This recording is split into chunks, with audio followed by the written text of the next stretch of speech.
Hello, everybody, and welcome to CELPIP Speaking Pro. This session we call Target 9 Plus, as we are going to be practicing some skills to help us achieve at least a level 9 on our CELPIP speaking test. And this is actually the third lesson in this series. We've already completed tasks 1 to 5 over the last couple of weeks. Today, we're beginning with task 6, and we're going to continue to the end of the speaking test at task 8. So as you are all getting comfortable and tuning in, I'm going to remind you that your microphones here in Zoom are muted, but we are going to use the Zoom chat box if you've got any questions whatsoever about CELPIP. So hopefully you can see where I put my own welcoming message into the Zoom chat. That's exactly where I'd like you to put your questions as we go through the session. Now, would one of you kindly just type the word hello into the Zoom chat? I'm going to check my sound. Nobody's written in yet. Okay, there we go. Perfect. Thanks. Sometimes I panic when nobody's written in right at the beginning of a session. I just want to make sure that you can hear me okay. So thank you for doing that. So again, that's exactly where you can place your questions if you have any about the speaking test. And I will either answer them as I go, as I present. If I can't get to your question immediately, my colleague Simon is online and he can always type with you back and forth in the Zoom chat there as well. Now, please keep an eye on your email inbox because within the next 24 hours or so, we will be emailing you with 3 different links. The first link is going to open up a survey, and that part's completely optional, of course. If you do want to give feedback on the session, definitely place your comments there. The second link is going to open a study pack of materials, and this study pack is going to summarize the important speaking strategies we'll be practicing today. It's also going to contain the transcripts of the sample responses that we're going to be reviewing as a group. So it's a valuable resource for you all to review later on at your leisure when you're studying the next time. Within that same email, the third and final link is going to take you to our YouTube channel, where we keep one master copy recording of each of our live Zoom webinars. So if you cannot stay for the full 2 hours today, that's perfectly fine. Simply log out when you need to. But by clicking this link, you'll open up a recorded version of the same session and you'll be able to review anything you might have missed. Now, before I forget to mention this, I'm going to announce it right now. We currently have a sale on all of our CELPIP study products. They are all 50% off the regular price, and you'll be able to browse later on in the online bookstore.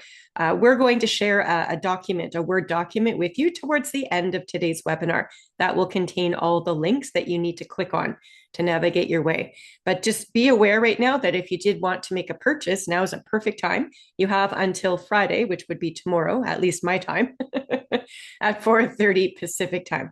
That's when the sale is going to stop. So take advantage if you are looking to make a sale. I'll remember to announce this again at the end of the session today. But in case you log out early, I wanted to let you know about the sale right now. All right, this is me. I'm Brandy. I am an online instructor for the CELPIP test, and I work in the Pacific time zone. So I'm more or less the North American instructor here for the CELPIP team. I've been teaching CELPIP for about 6 years. I've been teaching for more than 26 years, though, all said and done. Can all of you let me know right now, do you have a CELPIP test booked? I'm wondering if anyone already has thought that far ahead and is actually officially booked a test. Let me know when the date is, if you wouldn't mind. If you haven't booked a test, that's perfectly fine as well. But sometimes when I start these sessions, just knowing when your goal is, when to take this test, is just helpful for me as an instructor. Okay, so a few of you are coming up within the next week or two. Okay, good. So this will very likely for you anyway be your last chance to have some guided practice with a CELPIP instructor like myself here live in Zoom. So I hope that you take advantage of this and participate well in the session. For those of you that haven't yet booked your test, that's fine. But I do want you to start thinking ahead. When you plan your goals out and you give yourself adequate time to prepare, that's when I find we're most successful. Okay, so again, a few of you within the next week. Looks like more of you are looking long-term. So thank you for letting me know that. I'll let you know too, in case you're relatively new to CELPIP, CELPIP was initially created for Canadian immigration, but it has now been accepted into the Australian immigration market. So with the exact same CELPIP test, you could apply to live or work in Australia with your score. So I thought I'd announce that as a point of interest in case it applies to any of you. All right, let's get down to business here. This is what we're going to do today. I'm going to take about 15 or 16 minutes to quickly introduce you to your speaking test. If you did attend lessons 1 and 2 in this series over the last few weeks, this is going to be a complete review. But I definitely need to introduce any newcomers today to what our computer screens will look like. And definitely we need to know how this test is scored. So we'll cover that quickly. And then this is where we're going to spend the bulk of our time today, starting at task 6 and on to task 8. If you missed the other 2 lessons, that's not a problem. Everything that you need to follow along with today's lesson, you'll get in this webinar. So we'll just focus on these 3 tasks today for time. For each of these tasks, by the way, I will be sharing with you a real CELPIP test question. As a group, we're going to all think about how we might answer these questions. We'll share some ideas into the Zoom chat. And then as I will be playing rather a recorded response that an actual CELPIP test taker created when they took this test at some point in the past. As a group, we are going to analyze the speaker's strengths and weaknesses. So by the end of today's session, I really hope you're all experts in understanding exactly what the rating team is looking for. And when I say rating team, I'm referring to the group of raters or humans that are highly trained in CELPIP scoring, as well as highly proficient in English language communication. When you complete your own speaking test and make your recordings, you'll be speaking into a microphone at the computer test center to record your answers. These recordings are sent out to the rating team, and they're going to listen to those recordings and give you a score based on the skills they're looking for you to demonstrate. So by listening to sample responses, it gives us a really good opportunity to understand what those raters are looking for. You can see in task 6 and 7, you're going to have an opportunity to practice speaking as well. I will get you set up. We'll share some ideas about what we might want to talk about. And then I'm going to put a timer on screen and time you, give you a full minute to deliver an answer from wherever it is you're tuning in from right now. This is why too, we keep your microphones muted, because we want you to speak up. We don't want you to be shy. So none of us will hear you speak, but I do want you to take advantage of this time today. All right, at the very, very end of the session today, I will quickly run down our free study materials and introduce you to that online bookstore where I mentioned we've got a 50% off sale today.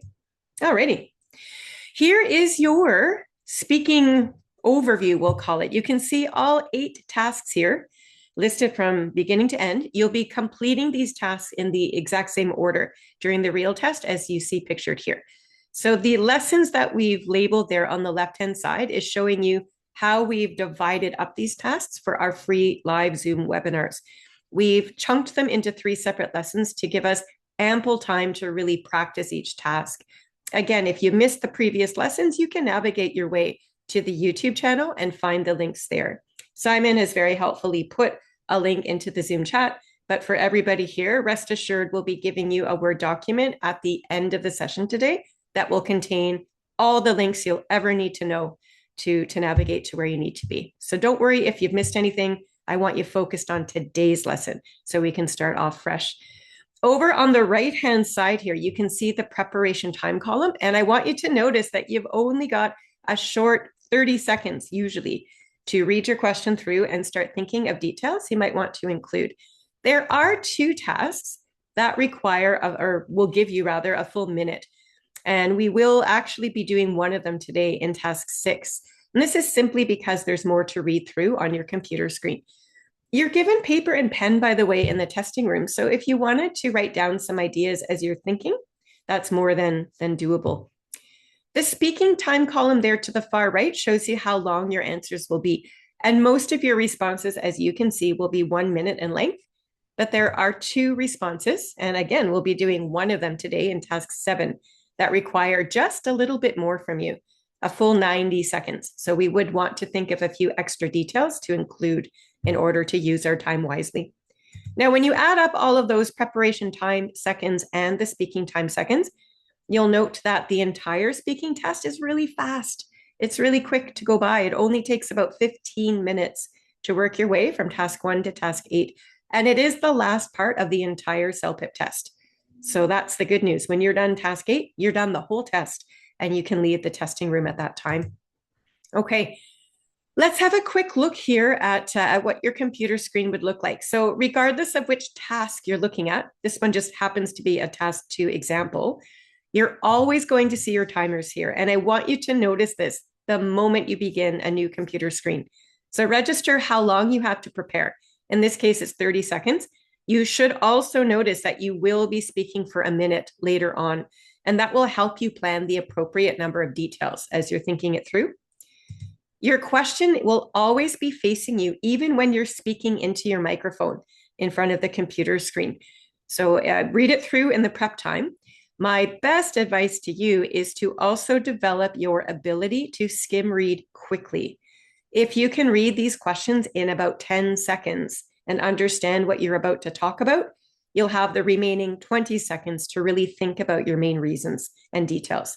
And that is definitely advisable. You don't want to take 30 seconds just to read the question, because then you haven't actually prepared. So when you study at home, please work on speed reading. It's going to really help you in any language test, as you can imagine. Now, the preparation time clock is also facing you in the center of your computer screen. So this one is a 30-second prep time. So it would start with 30 seconds and just start counting backwards. So the moment this clock reaches 0, and you will see that on your screen, you're going to hear an automated voice say through your headset, "Start speaking now," at which point your microphone is going to turn on and you simply begin to speak and to record your answer. You are going to notice a next button on almost every computer screen for CELPIP. For the speaking test, it's really not that useful. When you click next, you're simply moving yourself forward to the next screen. And as you can see, you've got such little time to prepare and speak anyway. If you clicked next, you would skip a question and then you wouldn't get scored for that question. So we wouldn't want you to do that. The next button is better used in all other parts of CELPIP. So say on the writing test, for instance, when you're finished a question a bit early, you can click next and just move yourself forward to the next part of the test. If you do click next, you can never go back. You need to know that. You also do not get to carry with you extra time to the next screen. So we would only ever click next if we're finished with the question and just ready to move forward, so we can finish the whole test a little bit more quickly.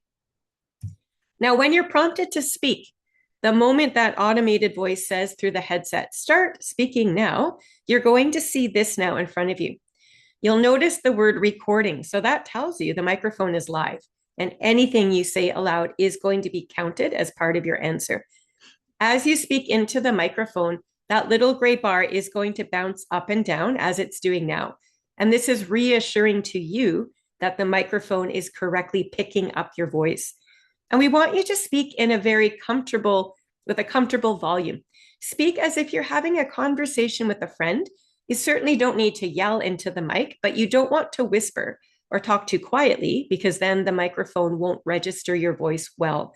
And remember, the rating team is listening to these recordings later on after you've left the testing room. So they need to hear your voice clearly. So just speak normally. That gray bar would be about where it is now, in the middle of the screen, when you're speaking at the right volume. The one big difference on the official test compared to what you're seeing here is that little blue bar beneath the word recording. On the real test, it's going to actually move because it's the timer. It's going to move all the way over to the right-hand side, and eventually it will fill up all of that white space. So this is a 60-second question, so it would take 60 seconds to fill that space.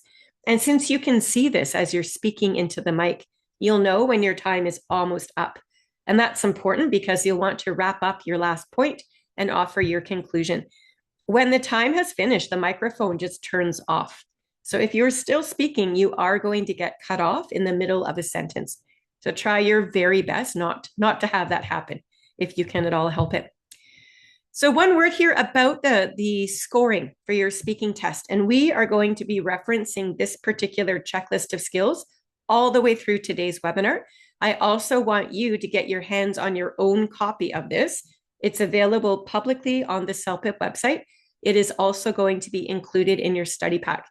And when you practice at home, ideally, you are recording your practice. You're listening to your own responses, and you yourselves are going to go through this checklist of skills to double check that you're actually demonstrating strengths in all 4 areas. that is the way you're going to boost your score and achieve your best on this speaking test. So quickly, I'll run you through those 4 categories. And as I said, we're going to go over these so many times today that hopefully it will be ingrained in your memory by the time we log out. That top category or dimension is called content and coherence. And this really speaks to how well you are developing your ideas in your answers.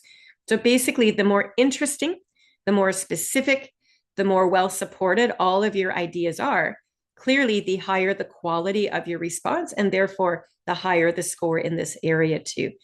Coherence just speaks to how you're organizing your answer so that it's easy to follow. We want to know immediately in your introduction what you'll be talking about. And then for each main idea you draw in, you'll likely have some supporting details, and then a final conclusion at the end. Your vocabulary category, this is the second one down, it really scores your ability to, first of all, use words that are accurate and make sense. We always have to understand your meaning. That is most important.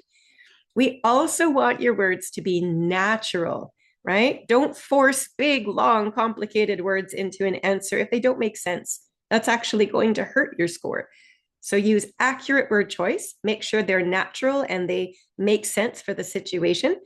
You'll earn a higher score in vocab if you can demonstrate more precise vocabulary. The more specific your word choice is, the better.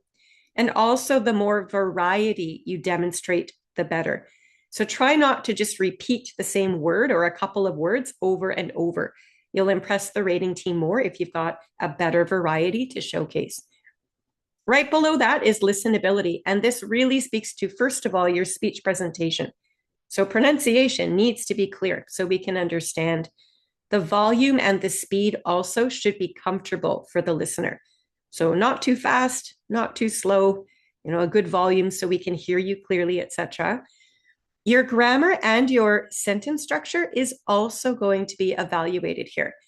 So once again, you're going to earn a higher score if you're capable of speaking with more complex structures. So think about connecting short, simple ideas together using different conjunctions and transitions and joining words. If you can actually speak in complex sentences and demonstrate this variety of structures, you will score better. One other element here of listenability is our ability to speak from beginning to end with very few pauses or interruptions. And this is where it really takes practice, frankly, in any language, not just in English. So we want to speak confidently so that we're not pausing in the middle of a sentence for several seconds. Hopefully, we're not interjecting all the way through. It's okay to say or once in a while, but you certainly would not want to interject in the middle of every sentence. That's really going to frustrate your listener. Last but not least is task fulfillment. So we have to completely answer the question. All details must be relevant and on topic. That goes without saying. Your tone is part of your score, and your tone is judging you on basically your decision to be more formal or more casual. That's one way to look at it. We use word choice to convey a certain emotion. If you are giving advice to somebody, for instance, in a particular role play question, chances are you're trying to support them and encourage them. That's why we give advice. So if you're including language in the response to show that level of support, maybe you're congratulating a friend on an accomplishment and then giving them some advice on how to achieve their goal. The words you choose to demonstrate those emotions are certainly going to help your score if you use the right tone. Last but not least is length. And I don't want you to stress about the length. You do not have to be perfect at 60 seconds or 90 seconds should the question call for it. But you want to get close. Think of the length of time assigned to your talking time as your opportunity to demonstrate your best skills. So if you can provide a very well-developed and well-supported answer and you finish off in, say, 54 seconds rather than 60 seconds, that's okay. You're not going to lose marks for that, but try your very best to use the time allotted so that you can earn your best score. Last thing we need to know, and this is where a lot of people new to CELPIP go wrong at first. So I'm here to correct this mistake. We all need to understand that your score on each of those 8 speaking tasks is going to come from a combination of the strengths you demonstrate in all 4 of these areas. It is not good enough to just excel and perform very well on only one factor. So I'll give you a really practical example, and this has happened.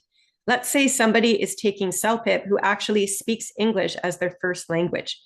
Chances are their pronunciation will be near perfect. Obviously, they've been speaking English their whole lives. We would expect really strong pronunciation and rhythm and intonation. Be that as it may, though, even if we score well under those particular factors, if these same test takers are not providing any specific details to support their answers, if their vocabulary is really repetitive and doesn't show a good range, and perhaps they've missed part of the test question altogether, demonstrating really major weaknesses like those in the other 3 areas of this checklist, and only performing well under, say, listenability, is likely not going to be enough to give you the overall score that you were hoping for. So you definitely want to practice demonstrating strengths in all of these areas. Think of them as a package deal, if it were. So speaking of scoring, here's your chart. Level 12 is the very top score anybody might achieve. And if you get a level 12 on your CELPIP speaking, congratulations, it shows that you have expert proficiency. As you go down the chart, number by number or level by level, of course, you'll see that the descriptors there are changing ever so slightly. We call today's session Target 9 Plus because we're really trying to examine the skills necessary to achieve at least a level 9, if not higher. If we take the strategies we practiced today and really push them, it is possible to achieve a higher score than 9. But 9 is our minimum starting point for today, what we want to achieve. And to that end, then, I'll explain about the sample responses we're going to listen to together today. All of these sample responses that we're going to analyze as a group, I'll let you know right now that they received either a level 8 or a level 9. We're sort of focusing on those 2 key levels because we really want you to see the difference between what makes a level 8 score, which is good proficiency, and then how can we elevate those skills to get up into the level 9, which is now labeled as effective proficiency. So after we've all discussed the samples we'll be looking at today, I'm going to launch an online Zoom poll, and I'm going to have you all anonymously guess whether you believe that score is a level 8 or a 9 based on the analysis that we'll be completing together. All right. And the more we do this, the more accurate, hopefully, you will become. And when you leave here today, as I say, I really want you to see the difference so you know how to get into the level 9. We will be listening to one level 12 response at the very end, but we don't focus on level 12 for a variety of reasons, right? A lot of you online today perhaps are not working at a CLB 12. So that would be very frustrating if all we did was look at advanced level skills. So we'll target 8 and 9. Those of you that are already working in that upper level echelon of the chart, rest assured there will be one example of level 12, and we will show you at the end of the session today where you can listen to other high-level responses too. So without further ado, let's really get into what level 9 is all about. By the way, when you take your CELPIP test, you're going to get your score report, of course, and you'll see whatever level you got on your speaking test. That score report will be available to check within 3 to 4 business days, and you can do so right through your online CELPIP account. So somewhere nearby where the score is, you're also going to get what's called a performance profile. And a performance profile is a little write-up. It's like a summary of skills that dictates what somebody speaking at any given level should be able to demonstrate. So I'm showing you right now what a level 9 performance profile is all about. If you get level 9 on your speaking test overall, this is what you'll see on your score report, word for word. Now, I've gone ahead and bolded out the really important elements of level 9 that we're going to focus our practice on today. The details by the time we get to level 9 should be more complex. And by that, what I mean is that we've really gotten into an automatic habit of giving our main idea first and then throwing in some examples and supporting details. That's just a regular pattern that we see, hopefully, by level 9 and even higher. Your grammar and your sentence structure is going to show more consistent complexity, where you have actually fairly good control of creating more complex structures. So we're no longer speaking in short, simple sentences anymore. We've learned different ways to connect those ideas together for the most part.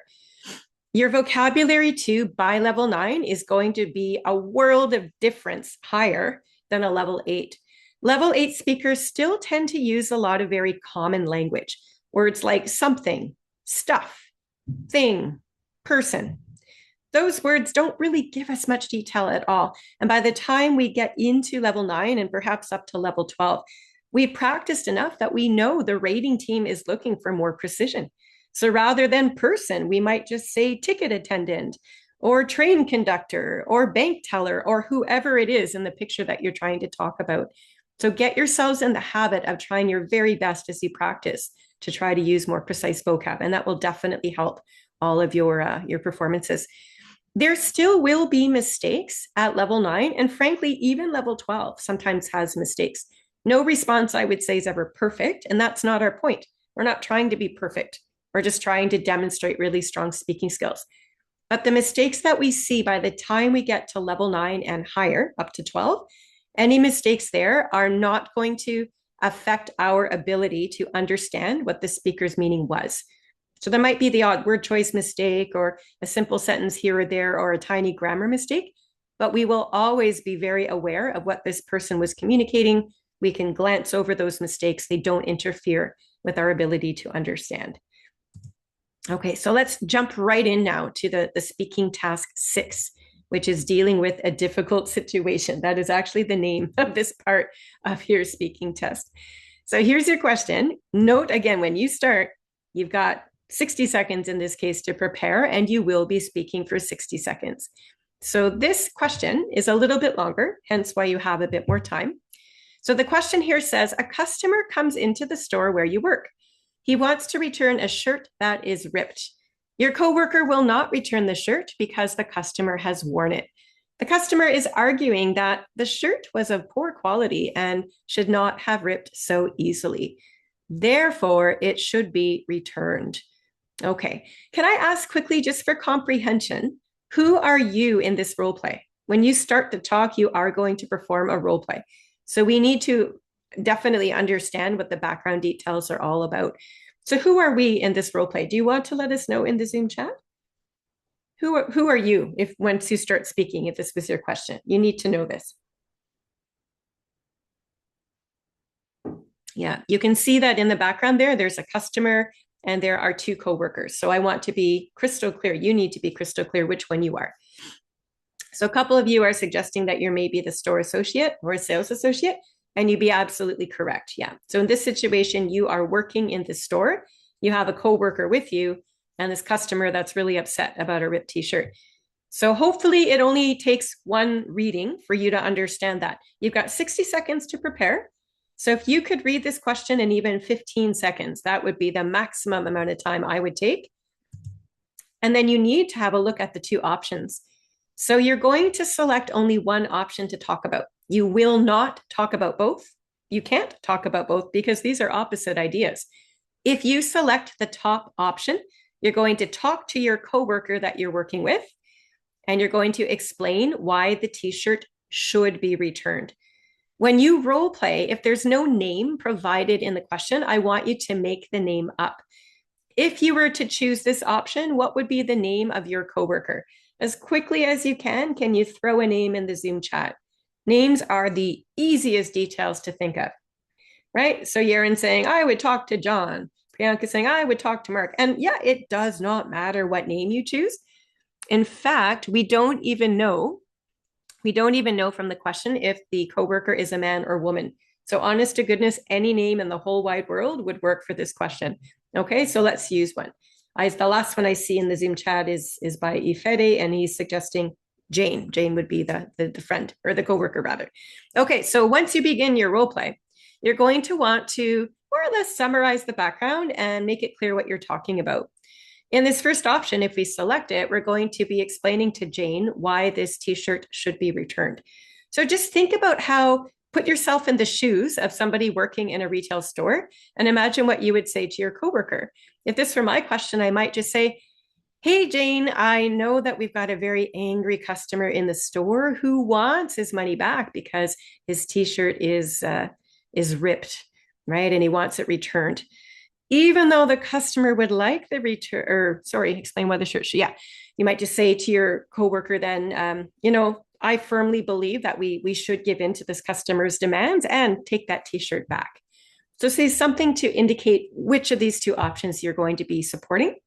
Once you've announced, so now it's clear that we're supporting that the shirt should be returned, you need to come up with reasons why. And this is a 60-second response.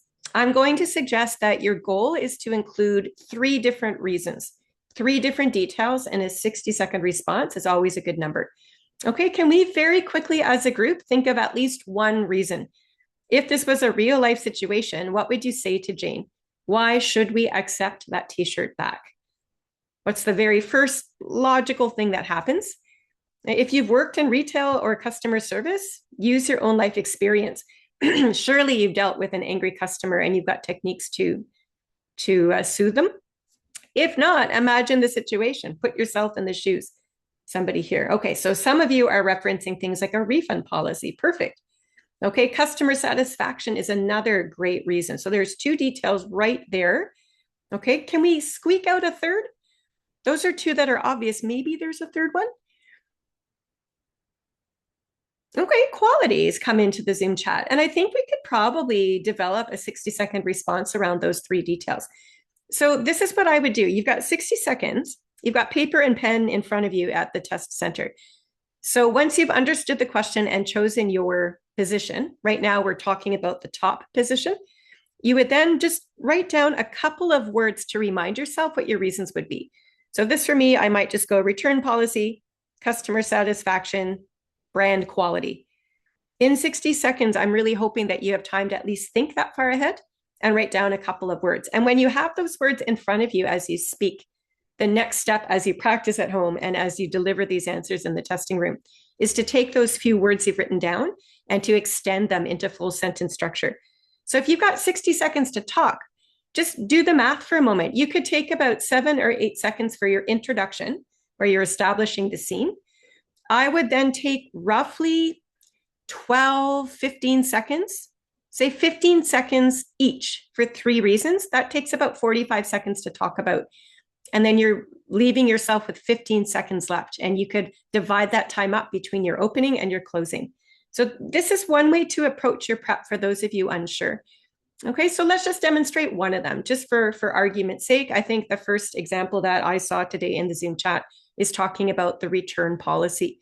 So once you've established to Jane or whatever your coworker's name is that you are going to accept that t-shirt back, think of a transition that will introduce your first idea. One of the most obvious could be, first of all, Jane, you know that our store has a 30-day return policy. So let's check the receipt. Let's double check that this customer bought the shirt within the last month. And if so, regardless of whether it's ripped or in mint condition, we really do need to accept it back as a return because it does follow the return policy. So something like that would work perfectly. That's one idea. The main idea was return policy, and then we've extended that with some details, the 30-day, and we have to, and so on. And once you're done with that, you might move on and say, another reason that pops into my mind, Jane, about why this shirt should be accepted back is because blah, blah, blah, blah, blah, blah, right? So you're going to do another reason. If you still have time left on the clock to fill, you probably will have time actually for a third one.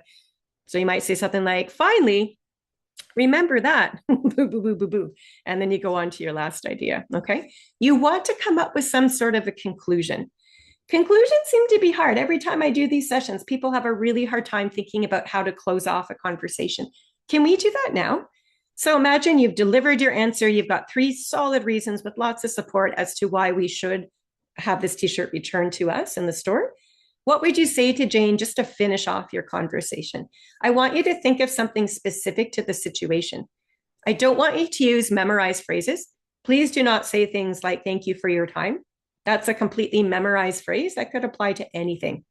We want this to be very particular to the test question. Leonid's got a great idea. Yeah. So if maybe your associate's name is John, your colleague, maybe you will say, anyway, John, what do you think about that? Is this a good plan? Let me know. Maybe that's how you end it, right? You've just given your own advice and you're asking you're asking John or Jane for their thoughts on the matter. Sure, you could do that, right? Could you also offer up your assistance? Could you also say something like, anyway, John, I know how great you are at dealing with disgruntled customers. I think you've got this, but if you do need my assistance, I'll be right over here in the back room. That might be another way to end this very logically and very helpfully too, frankly. You're offering support. Yaren's got a shorter one. So yeah, maybe you don't have 8 or 9 seconds left on the clock to give a closing like I just said. Maybe you've only got a few seconds left and all you have time to do is say, anyway, John, does that sound fair? Let me know. Sure, you could be very to the point about it and that sort of thing. Priyanka, do not say, let me know your thoughts. Is everybody hearing this now? Do not ever say that, not in writing, not in speaking. The reason for that is because that is a memorized, templated, scripted phrase that could relate to literally any conversation you have in the whole wide world. And any very vague and commonplace expression like that doesn't add value and meaning to your response is not going to help you with your score. So you would be serving yourself so much better to think of a precise detail that actually relates to this very precise test question. Offering your colleague assistance if they need it to handle an angry customer is very precise and so much more interesting than saying, let me know your thoughts. Okay, so anyway, I'll leave that with you to ponder. That second example or that second position at the bottom of this test screen, we won't have time to workshop this one, but just have a look at it. This, if you so chose, you could instead talk to the customer and explain why the shirt cannot be returned.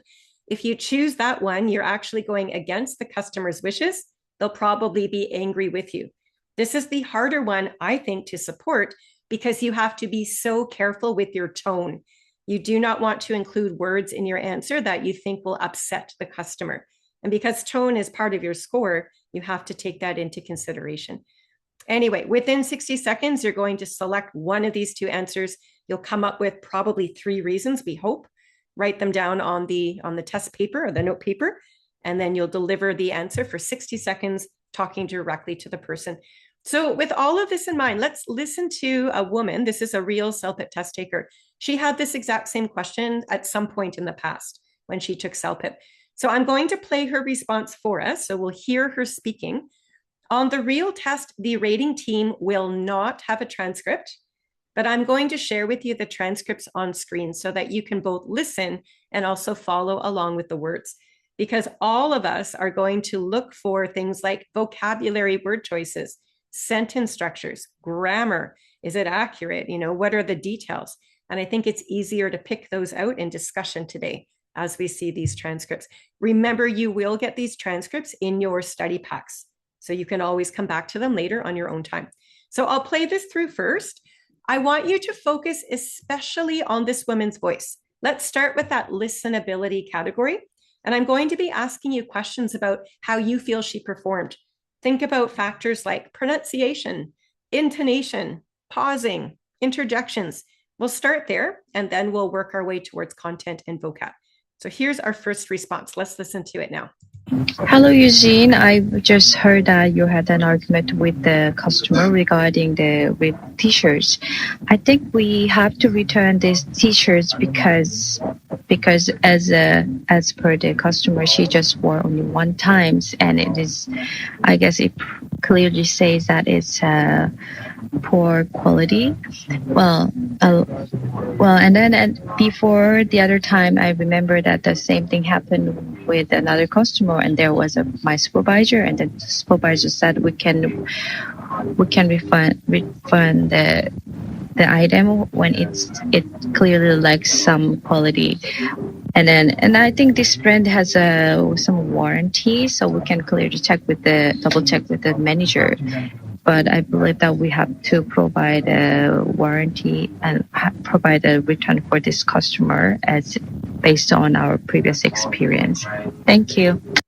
Okay, that's the end of that one. So let's start with the easiest factor to identify. Let's focus on pronunciation. You just heard this woman speak. In the Zoom chat box, please let me know, was this woman's pronunciation clear? Would you say yes or would you say no? Maybe just write one of those 2 words into the Zoom chat and we'll carry on. I always start with pronunciation because frankly, if we can't understand the words, it makes it really hard to analyze much else. So at a very quick glance here in the Zoom chat, most of you are saying, yep, this woman's pronunciation is very clear, and I would have to agree with you. No issues with pronunciation at all. Even without a transcript, we would still understand what she was saying. So that's a strength. 1 for 1 so far of all those factors under listenability. Her intonation, by the way, too, was quite natural. The voice was rising and falling exactly where it needed to help all of us follow along and be engaged, and also to help us understand when ideas were beginning and ending. So strong intonation is always helpful. What about volume and speed? Were there any problems with volume or speed? Would you say, yes, there were problems, or nope, they were just fine? What do you think? These are very easy, but very foundational skills. So we'll get these ones out of the way first. And I'm glad to see that all of you think, nope, no problems at all. They were just fine. Yep. So the microphone has recorded her voice correctly. She didn't speak too quickly or too slowly. All of those elements of speech are being performed quite well. Let's talk about pauses and interjections next. Now, there weren't any huge pauses. Like there might have been a couple of hesitations. I would suggest that that's normal as you're thinking on your feet. You're making this response up as you go. So having the odd hesitation now and then is really not a big problem, as long as you're not sitting there quietly for 3 or 4 seconds wondering. So pauses here are not a huge problem, but I do think that that the interjections were very likely an issue for sure.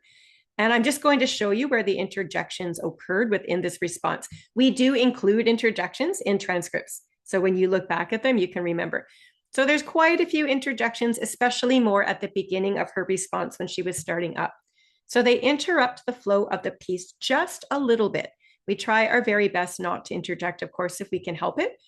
And something else that interrupts the flow a little bit, you might have noticed this, in fact, when you were listening.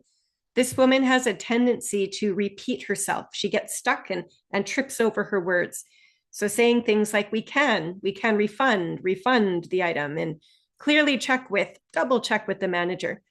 So repeating and correcting ourselves to this extent is really starting to interrupt the flow. And it also takes away time from the clock. This is time you could be using to offer up another detail elsewhere to build the response. So this would be a little bit of a weakness for sure.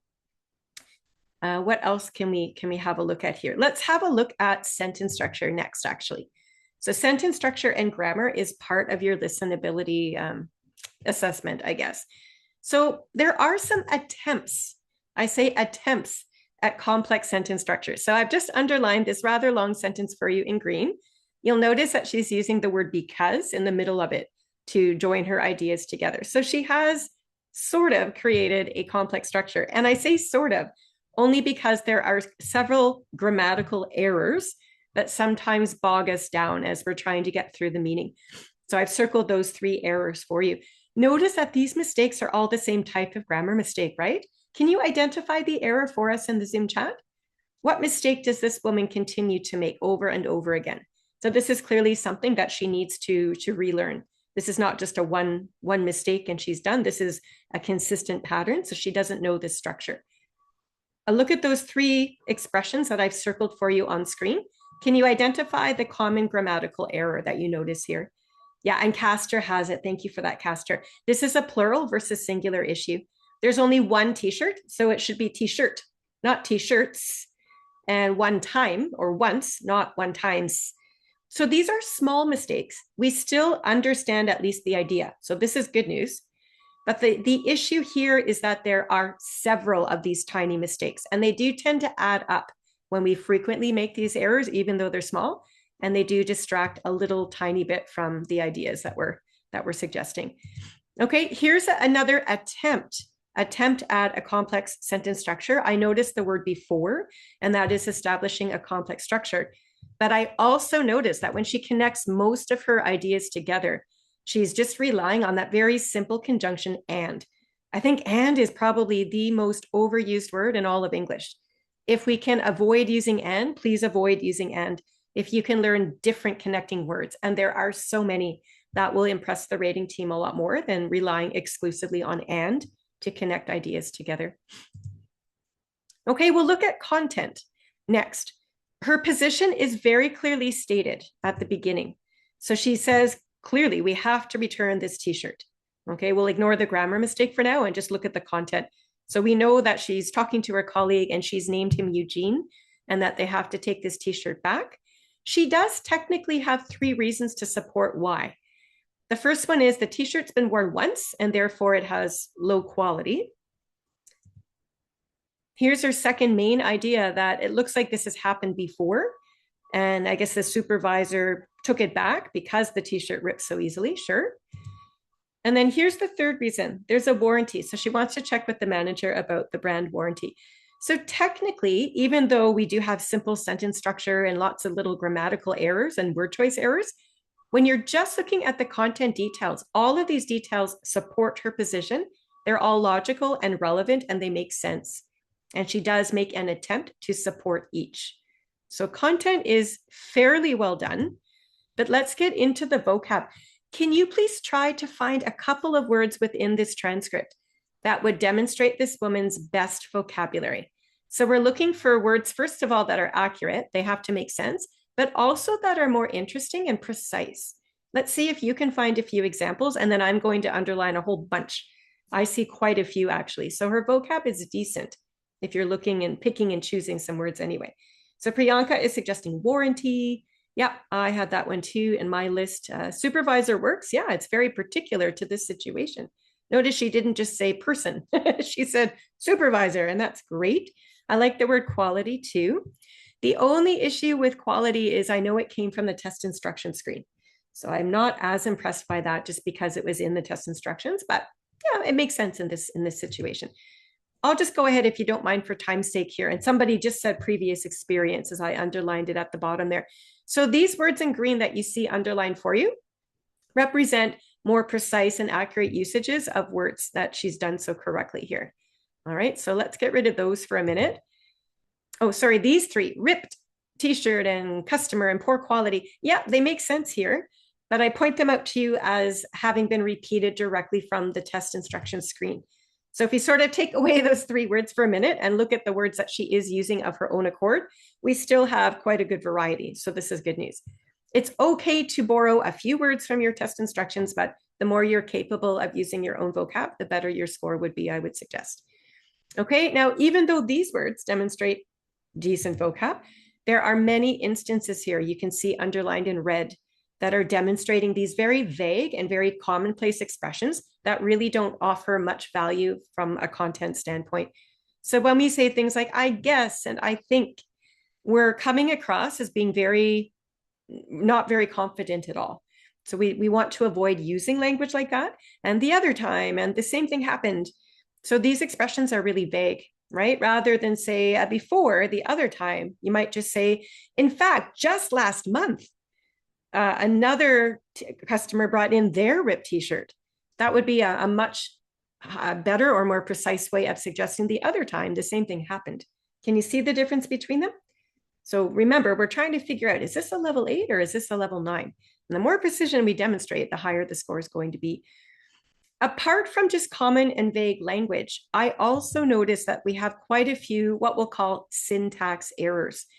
Syntax is when you choose the right words and put them in the right order as you're speaking or writing so that your meaning is conveyed very clearly.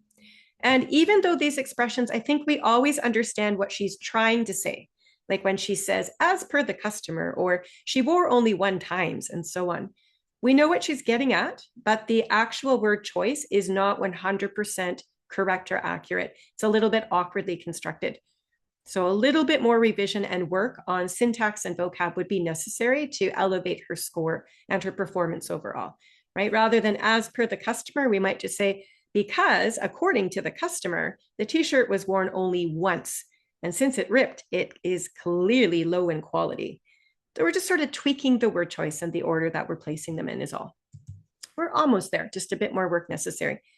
And then on to task fulfillment. This is the last element of the rating checklist. And then you're all going to try to guess this woman's score.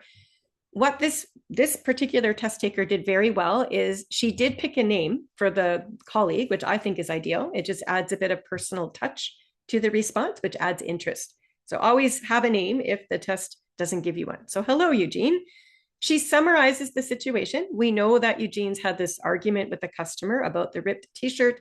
Remember, she gives her position right away. This is necessary. And then the rest of the response is building the reasons why the t-shirt needs to be returned. Remember, she had 3 reasons, each with their own supporting details. Yes, there were lots of little grammar and syntax errors, but the content details are relevant and on topic. And this is great for task fulfillment. The closing is really weak. I know saying thank you is respectful and polite and kind, but it doesn't make sense to thank Eugene in this situation, does it? This CELPIP test taker is explaining to Eugene why they should accept a t-shirt back from a customer. So why would we just say thank you at the very end? It doesn't make sense. So this is where, when we practiced earlier, we came up with some more context-specific closings, like, anyway, Eugene, you're a pro at dealing with conflict. I know you've got this. That might be an effective closing right there, and it would be much stronger than just saying thank you at the very end. So task fulfillment's been done well. I mean, she understood the task and she knew what was expected of her, but that closing could be improved upon just a wee tiny bit. So what I'm going to do, and we'll do this each time we're finished analyzing a response, I've just turned off the Zoom chat box for a moment because I do want you to focus on what's on the screen in front of you here for a second. This little summary chart of all 4 of those skills demonstrate in below all of the strengths and weaknesses that we've just discussed. You're going to get this chart within your study packs too, with the transcript even. So you can come back later and have a look and review at your leisure. But in the meantime, I've just launched the first of several Zoom polls that we're going to complete together. Can you please decide in your own mind if you think this woman earned a level 8 or a level 9 based on the performance that we've just analyzed together? Remember, for today's session, we're focusing on levels 8 and 9 only. So your choices are only one of these 2. And your guesses are anonymous, by the way. Nobody will see your answer. You're the only one that knows what you selected. So I say this because I don't want you to be shy and worry. If you get it wrong, nobody else is going to know. So please don't be shy. Okay, so that's about right. We've given you about 35 seconds. That's plenty of time to click a button, I think. So here are your results. We've got 64% of you, let's just say 2/3, suggesting this is a level 8, and then the other third is thinking maybe it's a level 9. So I'm going to remove the poll from the screen, and I am going to now reveal this woman's score. So this woman did indeed earn a level 8. So we had the majority get this correct today. It is a level 8. It's a good answer in the sense that her ideas make sense and she does support her position that she's chosen. We can follow the ideas through and understand the general terms. But it remains a level 8 because she truly lacks those complex skills that are necessary to achieve that level 9. Think of all 4 of those areas. She interjected so frequently, right, all the way through. So that's going to be a problem. She uses simple sentence structures a lot of the time. A lot of her vocab, either the syntax is incorrect or she does have quite a few examples of these vague words like something and I think and I guess, right, and so on. So when you're practicing at home, what I want you to do, as I said, is record your speech, look at the checklist of skills, right? You get that in your study pack today.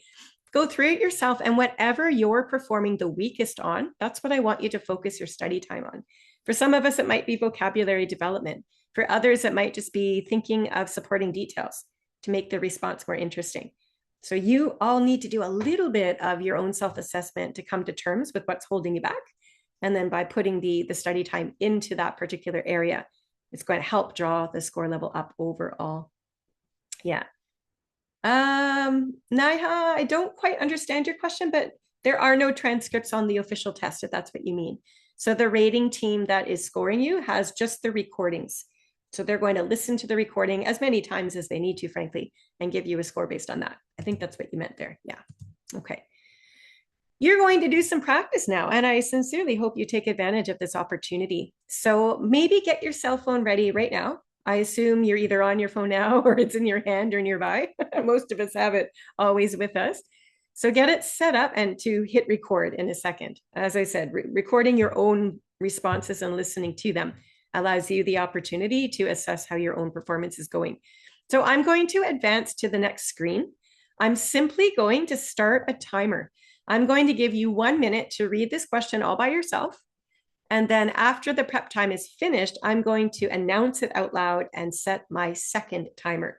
That will be for 1 minute. And this is where you actually speak. This is when you hit record. and deliver your answer. So let's see if you are capable of coming up with some of your own details all by yourself first, and then using those details within the answer. We'll see how that goes.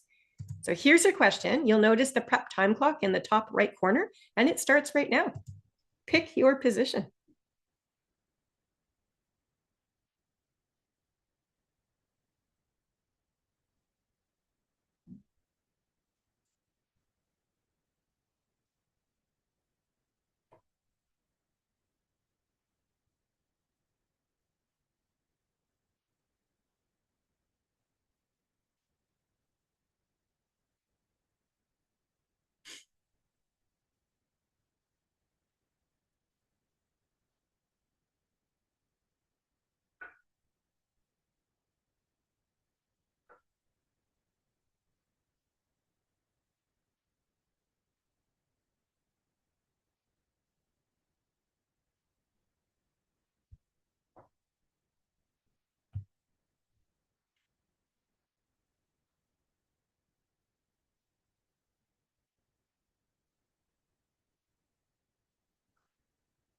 Okay, time is up. So on the test, what you would hear is start speaking now. Can you all hit the record button on your cell phones or whatever you're using to record yourself? Keep an eye on that speaking time clock. I'm going to start it right now, and I want you to deliver this answer from beginning to end to the best of your ability. So start speaking now.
And there you have it. That would be it. I'm hoping and sincerely hoping that you got through your opening. You had probably 3 reasons with specific details to support whichever animal you selected. And then you had a closing. Okay, can we practice the closing one more time? So regardless of which animal you just supported as you practice, how did some of you finish your responses? Imagine you're this associate in the pet store. You've just given advice or suggestions to a couple about buying either a cat or a dog. What would you say at the very end, just to wind down the conversation so it's obvious that you're finished speaking? Yeah, I don't know, Leonid, if I would just tell them what to do. That sounds a little bit assertive. And I'm thinking about our tone. Our tone is meant to convey the appropriate emotion. And I think for us as a sales associate, we're trying to be helpful. We're trying to guide the couple to make the decision that's best for them. I don't feel it's in our place to tell them what to do. So does that make sense? Yaron, I think you mentioned this earlier. This is your style, but it works. Again, throwing it back to the couple. Was I helpful? Do you have any more questions I can answer for you? Sure, you could do that. And Deborah saying, oh, I hope my idea helps. Can you extend that, Deborah, and be a bit more precise? I hope my suggestions help inform you about which pet is right for you. If you could say that, you're now, your tone is appropriate. You're being helpful. But do you see how I took your idea, but I factored it in specifically to this test question, bringing back to the fact that we're trying to help them buy a pet. Okay, and that's the name of the game here. This is level 9 to 12. It takes a lot of practice to get into that level, but I'm hoping that by repeating these structures as we practice today, it's going to help. Yeah. So Caster saying, have you decided? You could, but you've just given them suggestions. You might want to let them think on it, right? Like just to rattle off some suggestions and say, okay, so let me know what you think. Have you decided? It seems a little pushy to me. That's just a personal thing. Again, we're all different. We've all got different personalities. But I might, yeah. Mary Carr, you're trending a little bit to the common and vague, right? I hope my suggestions are helpful. It's a little bit commonplace. can you take that idea and really factor it or focus it in on the situation at hand? Can you say something about buying a pet? That would just really take your closing to the next level. Okay, so Shree's kind of done that for you. If you could look at Shree's comment below what you just wrote, Mary Carr. So I hope my suggestions are helpful. It's really up to you to decide which pet is best for you. Don't just say which one. That's very vague. It's really up to you to decide which pet makes the better animal for your home. But I hope you found my suggestions helpful today. There, could we combine Shree and Mary Carr's ideas together to really focus it in on this particular test question? Anyway, all of you, it looks like, will need a little bit more practice with these closings, but the more focused on the task at hand, I think the better you'll find the content and the coherence, and also the sometimes the vocab too comes into play there. At any rate, whatever you're doing in your task 6, whatever your question is, it's going to be a role play. That is a given. So you will be speaking directly to the person identified by the test question. If there's no name, as I said earlier, just make the name up. That would be the best way. Be considerate, but be firm. Like, you still want to give your opinion, but you don't want to use words that make it sound like you're too pushy or too assertive. We have to be mindful of our tone. Okay, so state your choice, come up with reasons to support it. That's how you'll be the most successful here. Anyway, good practice there. Let's move on to speaking task 7, which is all about expressing opinions. And this one, I find it a little bit extra challenging for a couple of reasons here. First off, I know a lot of your speaking questions give you 30 seconds of prep time, so there's nothing new there. But the trade-off here is that you're being asked to speak for 90 seconds in this particular task. So you have to think of a few extra details to go beyond. You just practiced 60 seconds. So imagine what you just did, but then adding on an additional 30 seconds. So yeah, it's going to take a little bit more thought. And the question itself is quite a bit more formal.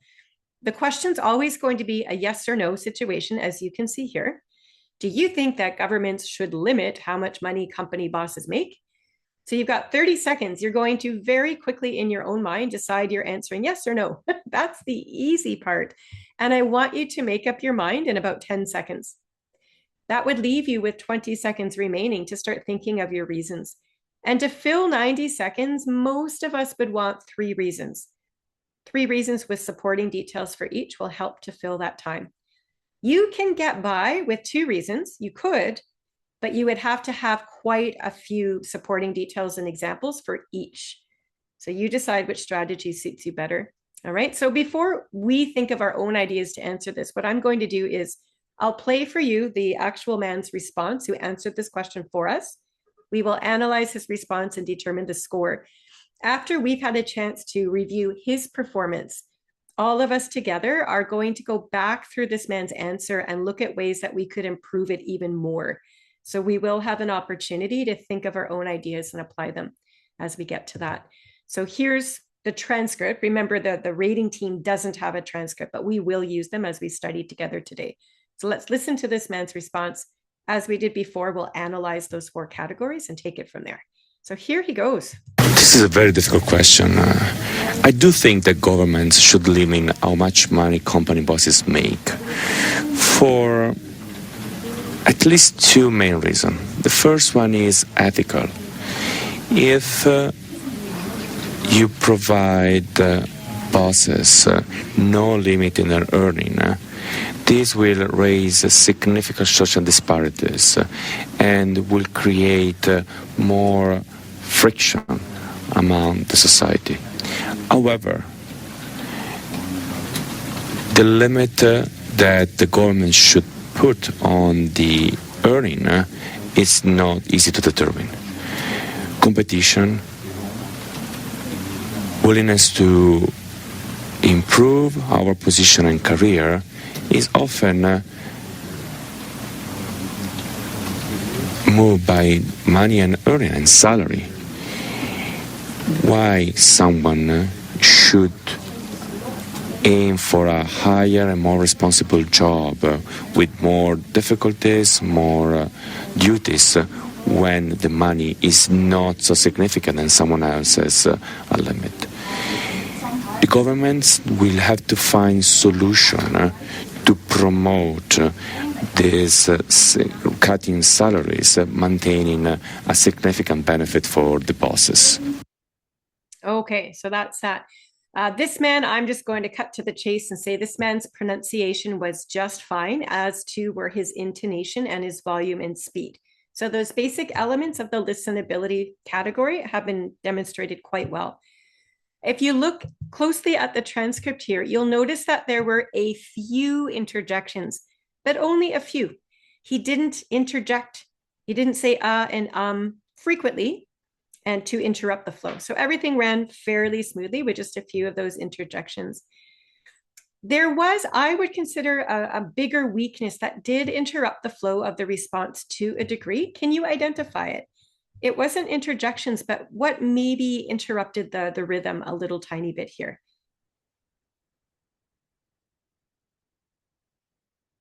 Yeah, I would have to agree with Castor and Shri there. I noticed too some pauses. And as I said before, a few minor hesitations is normal to a degree, but this man did pause a little bit too long in certain cases. And again, it speaks to the formality of this question. I think honestly, it is a slightly more challenging type of question to answer. So I know it makes sense that we might pause longer. We're trying our very best, however, not to pause for too long so that we can move this speech forward, I guess, to the best of our ability. But really, if pausing is the only weakness we're noticing out of those speech elements, he's still performing fairly well. If we look at his sentence structures, remember sentence structure and grammar is part of the listenability score. I do see longer, more complex sentences here, more so, more accurately too, than we saw from the woman earlier. So there's an example there of a more complex structure. There's one there. I see one down here as well. All right. But even though we see evidence of decent control over these complex structures, there are just a couple of these short, simple sentences that could easily be connected into other sentences as we speak. Let's just be mindful of that. I mean, I'm glad that he does have decent control over complex structures, but let's keep going with that. Let's try not to speak in these short, simple ideas if we can help it.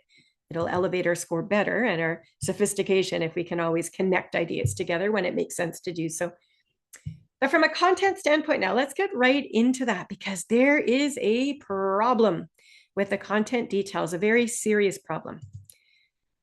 Let's start with the basics. I'm glad that the speaker gave us his opinion right away. That's exactly what we want to do. It's clear that the speaker thinks that the government should limit how much money company bosses make. So we know the opinion. I do not love that he just copied word for word from the test instructions. Remember when I said earlier, try your best to rephrase these using your own vocab. But at the very least, we know what his position is. And his first reason is great. It's an ethical reason. That's his main idea. And then he supports it. I'll just summarize in my own words what he's talking about here. He's basically saying that if the boss is allowed to make any amount of money, regardless of how high that salary is, it's going to create friction between other people in the company. Say your run-of-the-mill employee who's making $50,000 a year and the boss is making $1 million. Imagine that. That's what this man is talking about when he says there will be significant social disparities. There's going to be hurt feelings is what he's talking about, and friction. Rather than among the society, I think what he means is among the employees working in that company. And that makes sense to me. And you can probably relate too. If you're working really hard and doing great work of value in your own company, but you see the executive team making a ton more money than you might be feeling the same way. So this is more of an ethical discussion. So that's one reason why the company boss should have a cap in salary, so it doesn't get too far above everybody else in the company.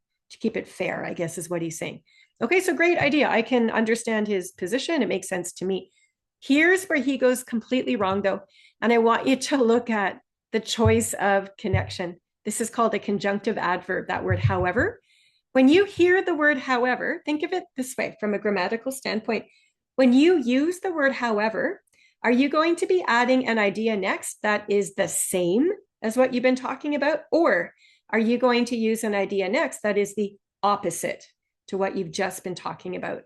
What does that word however mean? Does anybody want to handle that in the Zoom chat? Just think about it. Just think of the grammar behind it. Yeah. It is an opposite. It's a contrasting, connecting word. It's sort of like saying but. When you hear the word but, you know that the idea that follows is going to be very different or in an opposite direction from what you've just been talking about. And that is a disaster for this type of question, because what we've done in the first line is we've created our opinion. We're saying we should cap the boss's salary. And we've already given a very sound reason why that would be the case. But then the rest of this entire response argues completely the opposite opinion. And the whole idea here, what he's talking about, he's basically saying, why would anybody aim for a higher and more responsible job with more difficulties? In other words, why would anybody want to be a boss when the money is just not so significant? So he's completely undone everything he's been talking about up until now. There's no coherence anymore. We have no idea which opinion this man is actually supporting. Does he truly want the boss's salary to be capped like he started out? Or does he actually think that the boss should be allowed to make however much money they can, right? It's not clear. We've lost the coherence. It very seriously affects task fulfillment too, because he's really only given us one reason why we should cap the boss's salary. So this is about the worst thing you can do in a task 7 question. When you state your opinion, every detail that you include to support it has to be for the same opinion. Never argue the opposite side or you'll make the same mistake that this man has done. Okay, so let's leave aside the content just for now. That's only one element of this response and it is weak, but there are still some strengths left to be discovered. And I wanted to look at his vocab. Have a look at the vocabulary. And just for time, if you don't mind, I'll show you a wealth of very interesting, accurate, and precise word choices. Just look at them. Ethical, limit, raise significant social disparities, create more friction, and on and on. These vocabulary words belong to our speaker. They make sense in the context of this question in a way, right? So his vocab is actually quite strong. There are still a couple examples of expressions that are vague and we could improve upon them. Like I wouldn't say at the beginning for at least 2 main reasons. That's not helpful. We don't even know how many reasons we'll have time to think about. So I would just take that out. And among society, as I mentioned earlier, I think among the executives in the company, that would be more precise and so on. Moved by money is not quite accurate. You might just say motivated by money, perhaps. But even though we've got a few instances of vocab that we want to revise for precision and accuracy, remember we have so many more words that are showing that precision and that accuracy. So we weigh the balances, right? We've got more evidence of strong vocab than we do weak vocab. That's exactly what the rating team will take under advisement. On to task fulfillment. He did speak for 90 seconds. So even though the bottom half of his response is off topic, he did speak for 90 seconds, and that actually is a strength. That will help his task fulfillment score. He does provide his opinion in the beginning. He does give us one reason to support it at least. But as we've said, he only gave us one reason of support. So task fulfillment, it's not really complete, is it? In 90 seconds, we should be able to come up with more than just one reason why we feel as we do. So the man didn't demonstrate fully that he understood the instructions of his task. So that would have a negative effect on his task fulfillment score for sure. Okay, so I've just turned off the Zoom chat just temporarily for a brief time. I'll keep this little summary chart on screen. And I am going to relaunch the same poll that we looked at earlier. This is a fresh poll. And I'd like you to take a guess whether you think this man earned a level 8 or did he earn a level 9 for this particular response. And it's trickier because he does have, like, remember that the first woman earned a level 8. This man definitely shows more precise vocab, more control over complex structures, sentence structures, and his grammar is correct, right? He didn't interject as much. So there's more strengths in this response when you look for those particular factors. But he made some whopper of a mistake, serious mistakes that have a very drastic effect on our ability to determine whether he understood the task or not. So it's a harder one to rate, I think, for that reason. At any rate, here's what you said. Again, you're almost split the same way. We have about 2/3 of you suggesting this is likely a level 8, and then another third thinking it's a level 9. So let's get into it. Yeah, so this man earned a level 8 for this response. The types of mistakes he made were very serious, and they drastically affected both task fulfillment and content, right? So even though he had strengths in the other areas, it maybe wasn't quite enough to demonstrate that effective communication that the rating team is hoping for. He still did earn a level 8, which is good. It's good communication, but there are definitely ways we can improve this task. So let's do that now. We're looking right now at the original response. And what I'd like to do very quickly is just sort of go chunk by chunk. So if you just look at the orange lines here, his opening, the first thing I would do is remove the first phrase. This is a very difficult question, he says. I think we all agree with him, but why do we need to say that in the answer? So let's just remove that phrase from the response altogether. Instead of just reading the question right from the test screen, if we could come up with an introduction, even one sentence that introduces the general topic about salaries and compensation within a company, and then tie it back into our opinion using our own language, that would really elevate this, probably beyond level 9, if you ask me. So in blue, this is our attempt to do just that. Okay, we have 2 sentences now. Here's our introduction.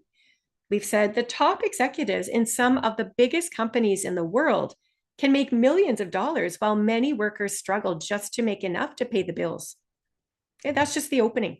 We now get into our opinion. For this reason, we're saying, I believe it's necessary for governments to restrict how much money top executives make. So that final sentence is the same opinion that he started with, but it is now using our own vocabulary. And those 3 words we've underlined for you are demonstrating the accurate, precise vocab that goes up into a higher level response between levels 9 and 12. So we want more of this and less just reading off the computer screen if you can achieve it. The next sentence is in orange here. The idea is sound, and he does use some very strong vocab, like ethical and social disparities and friction and so on. But what we'd like to do is find a way to join that first short, simple sentence into the next part of the response to make it more complex. And we're also going to just adjust vocab now and then to add in some higher level, more precision. So notice we're starting with the transition at a societal level. So that's our transition in. When some citizens can make millions more than others, it creates serious social disparities that have strong potential to increase friction among people who belong to different socioeconomic classes. That is a very advanced level way to say friction among society. So we've just revised that vocabulary. It's a lot longer, yes, but it's accurate and it's precise.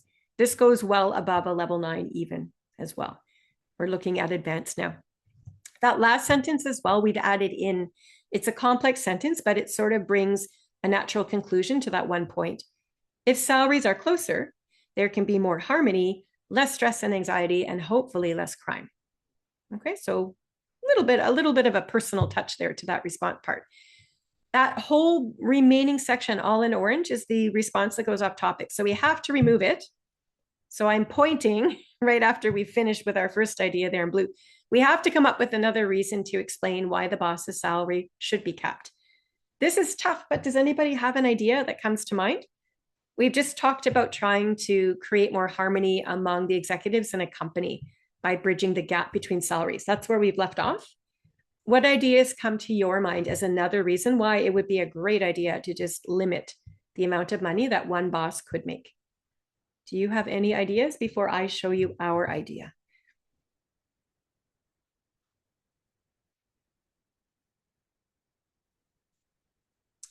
Yeah, 30 seconds to plan this answer. So if you don't have time to think of at least 2 reasons in the preparation, you're going to have to think on the spot. And I don't see any suggestions in the Zoom chat yet. So for time's sake, if you don't mind, I'm going to show you ours. And it might get you thinking about other things you could say. Okay, so we've started with a high-level transition. Notice we're not saying however. We're saying furthermore. That's the right way to go. The word furthermore says we're adding another idea about the same topic. So this is the correct way. Here's our idea. Companies who do not distribute salaries fairly. One second. Oh, you know what? I just realized I had the Zoom chat box shut down. Sorry, I forgot to turn it back on. Maybe that's why none of you could share. I apologize for that. Every now and then I do that. So at any rate, you may have had your own ideas. I'm sorry for jumping in. But here's our idea. You might have thought of this yourself. It says companies who do not distribute salaries fairly may be limiting their own long-term potential. After all, if workers cannot afford to live reasonably, it will impact how productive they can be for the company. Also, more workers may leave, which will create the need for continual training. So, in simple terms, all we're saying is if people feel like they're being treated fairly, they're likely to remain in that same company. It builds loyalty. So, you don't have that constant turnover that benefits the company and the bottom line and so on. So, you can see how these two ideas are connected, right? The coherence is strong. And we only had time for two ideas in this 90-second response because we have so much to say about each. So, this is definitely a high level way to progress. Now that we've changed up that second idea, we do have to rewrite the closing. The closing we have doesn't really make a ton of sense anymore. So let's just replace it with something that bridges the whole thing together. It says, well, I don't think governments should dictate salaries to companies. Guidelines are needed so that these issues can be minimized. It's a very gentle way of sort of emphasizing our position that we can't tell you how much to cap it, but we do want it capped. We want to bridge that gap. And again, those underlined vocabulary words are showing accurate word choices, but also very precise context-specific word choices. Okay. Yeah, I like what Castor just wrote in there. If bosses have no cap on their salary and can earn unlimited amounts of money, it will be much less sustainable for the working class industry, and those employers will likely move on, et cetera, et cetera. Yeah, great. Your idea sort of fits in, I think, to what we were just talking about. And I like as well some of the vocabulary you're including there, like sustainable and working class industry. That is exactly what we're looking for. Accurate, precise, interesting, on topic. Nicely done there. Okay. I cannot tell you what score this particular response would achieve now that we fixed it up. Partly, well, for many reasons. First of all, it wasn't completed in a testing room under the time constraints, and it was also rewritten by CELPIP instructors. So it would not be fair to assess it in any given level, right? But I think what we can all agree upon is that we started with the level 8 when the man gave his answer. We have really elevated to advanced level skills here. So the finished product is definitely stronger in all 4 areas of the rater's checklist than what we started with. So this process is long, it's a little bit laborious, but this is exactly what I'd encourage you to do. It'll help your own speaking and writing when you record your own responses and type out your own transcripts and then go through them like this section by section, really looking to see how you can improve. Great way to go.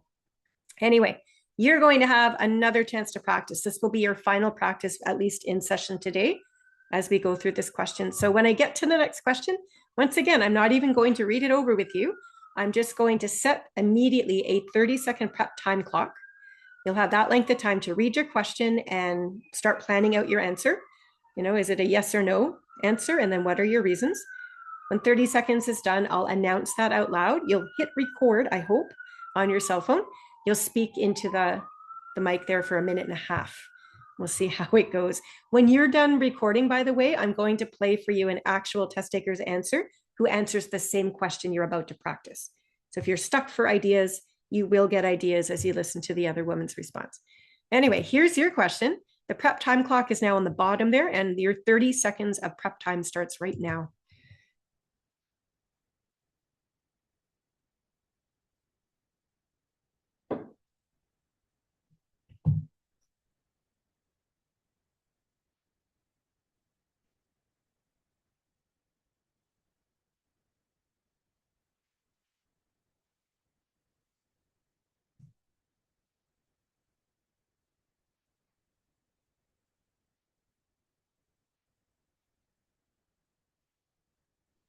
Okay, time is up there. So start speaking now. Please hit record on your cell phone and deliver your answer starting right now.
Okay, that is it. Time is up.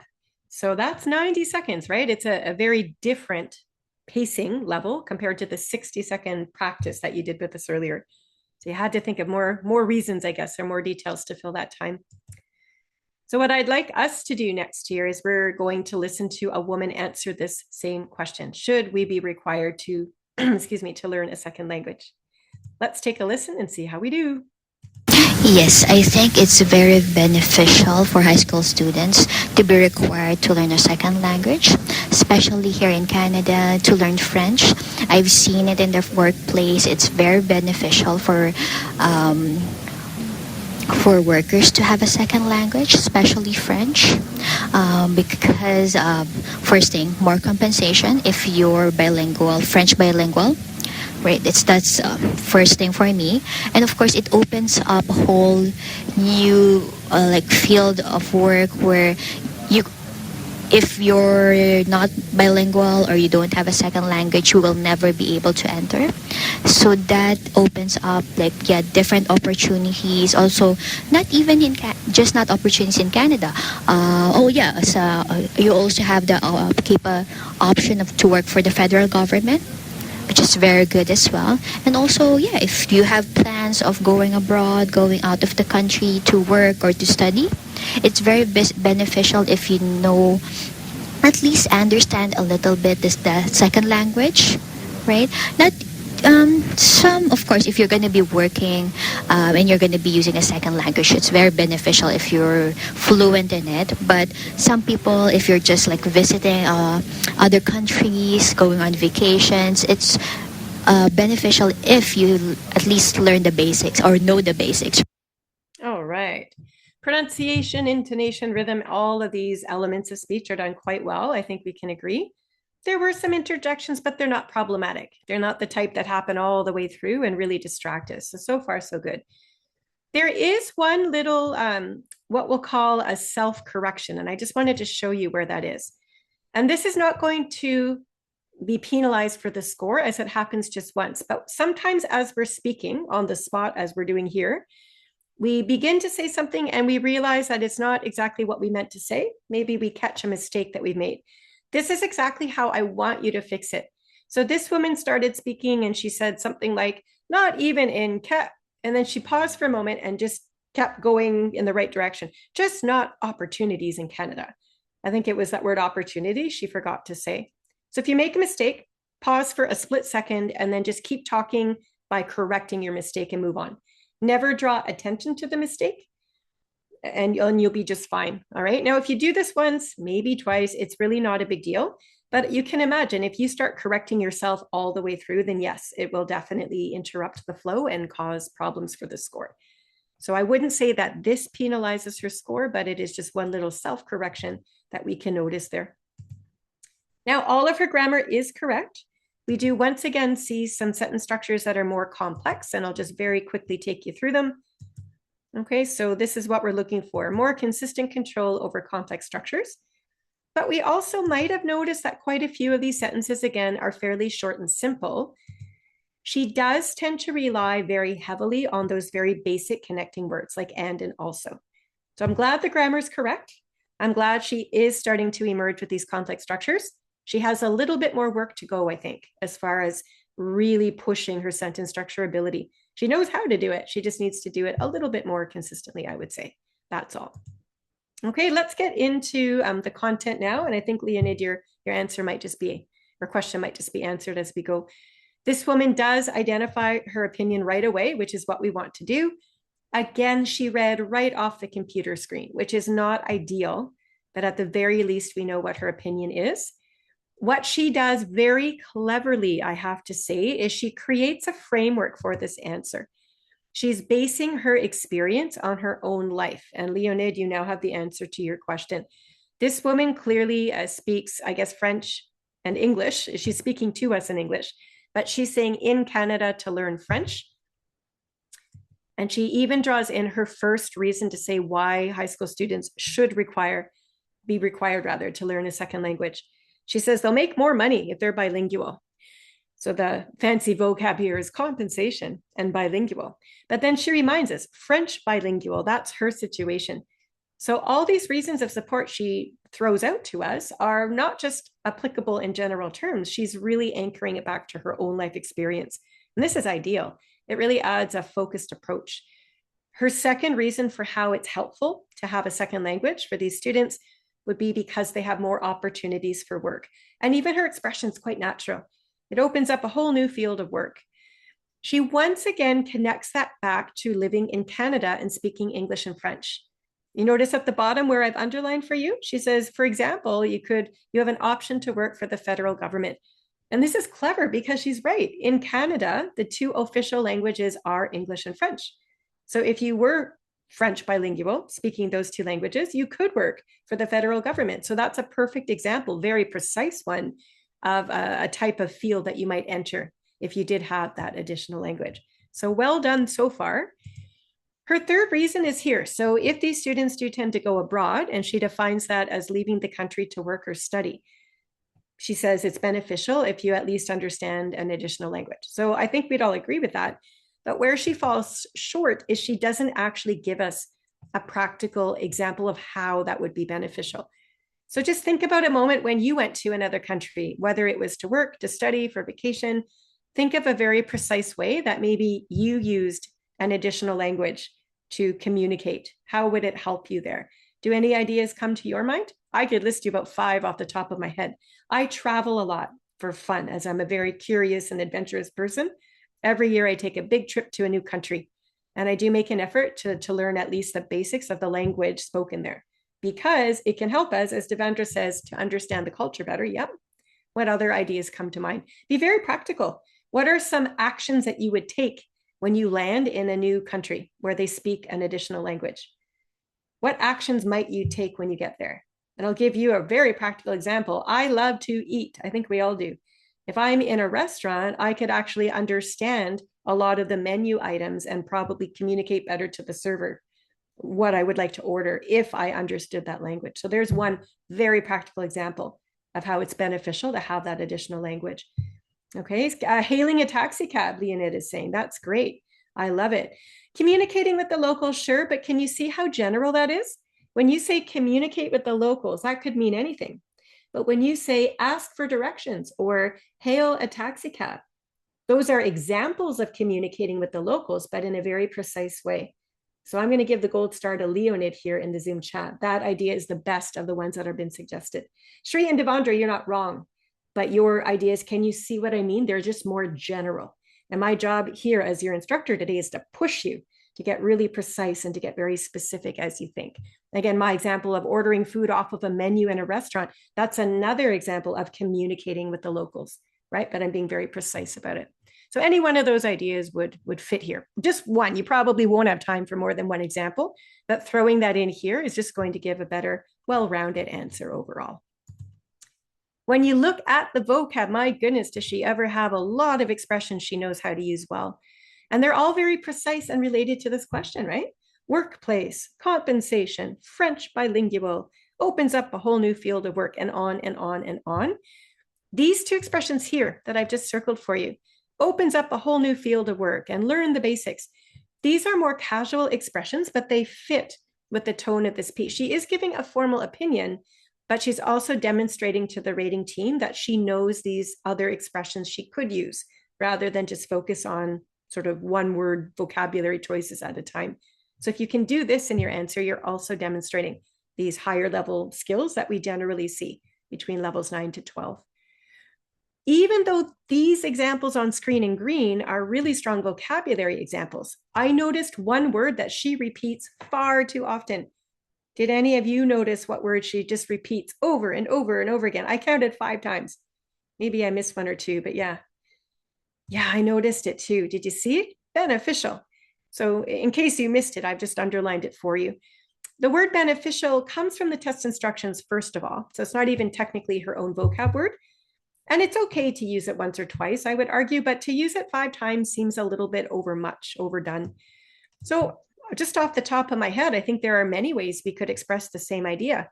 Rather than just say it's beneficial to learn a second language, could we not say it's helpful, it's advantageous, it would benefit your life, it would be a great idea, it would be a lifetime goal, There's just so many different ways you could express that. And I think it's necessary to change it up a little bit as we speak. Again, don't forget, and this is so important, she has more examples of high-level vocab that's very precise than she does with this one repetition. So this is a weakness, sure, but it's only one weakness. So I don't want you all thinking that it's completely lowered her score, because she balances out her performance with more evidence of stronger skills. This is important to note. Okay, so yeah, but it is a little mistake that we try our best to fix as we're talking. Yeah, added advantage, Shri is suggesting. I think that's great. And Leonid, like, yeah, good for you, or great idea, beneficial, sure.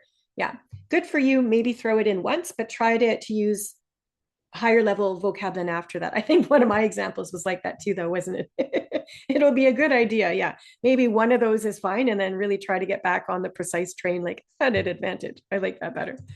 But yeah, it's hard on the spot sometimes anyway.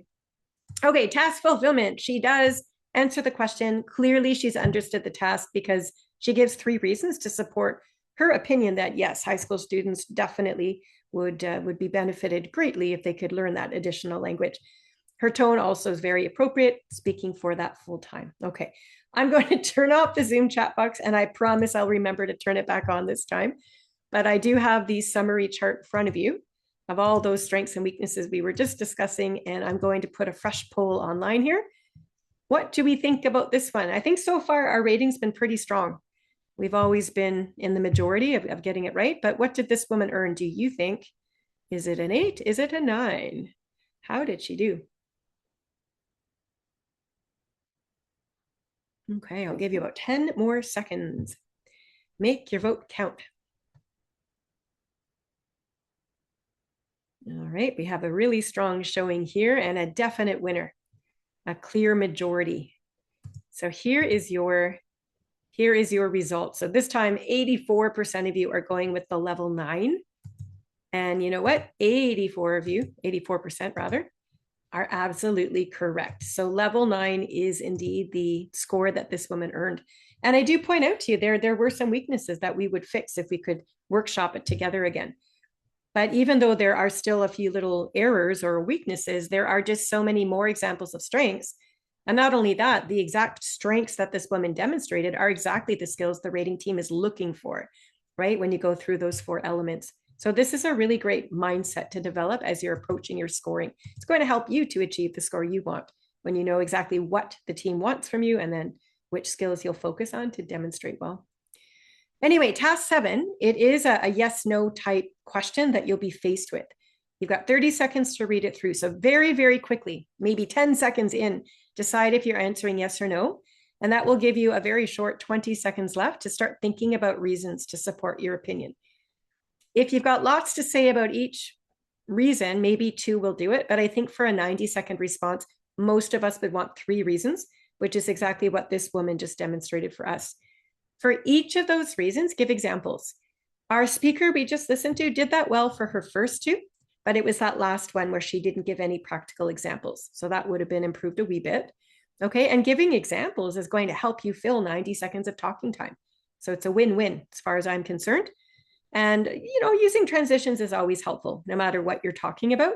So whether it's something like, first of all, or another reason why it would be helpful to learn another language is, so always sort of introduce your next main idea with some sort of a transition, so we know that you have a fresh idea to share. That's all. Yeah. Okay, let's get into our last task for the day. This one is called describing an unusual situation. And this one is a picture task. So that might be fun for some of you, depending on what you like. I like this one. I find it fun. You've got 30 seconds to think, 60 seconds to talk. So this is what happens usually on your speaking test. It's very standard. In task 8, it's not that it's hard, but I just wanted to remind you, you technically have about 3 instructions that you must follow. So I'll read this out loud. You'll see what I mean. So a new friend invited you to visit his home. So you're talking to your friend who's a man. That's what that means. You'll have to make up the name of a man when you start your role play. You think you have found the street where he lives. However, you cannot find his house. So you can see that picture below. Imagine you're standing sort of at the bottom of that hill, and that's what you're looking at, right? So here's the first thing you do. Call your friend. This couldn't be any easier. You just go, hey, John, hey, Mark, hey, Amir, how are you? Like whatever you want to say, literally that's all it takes. And we can check that off our list. We're following instructions. We've just called our friend. Okay, here's where most of your speaking comes into play.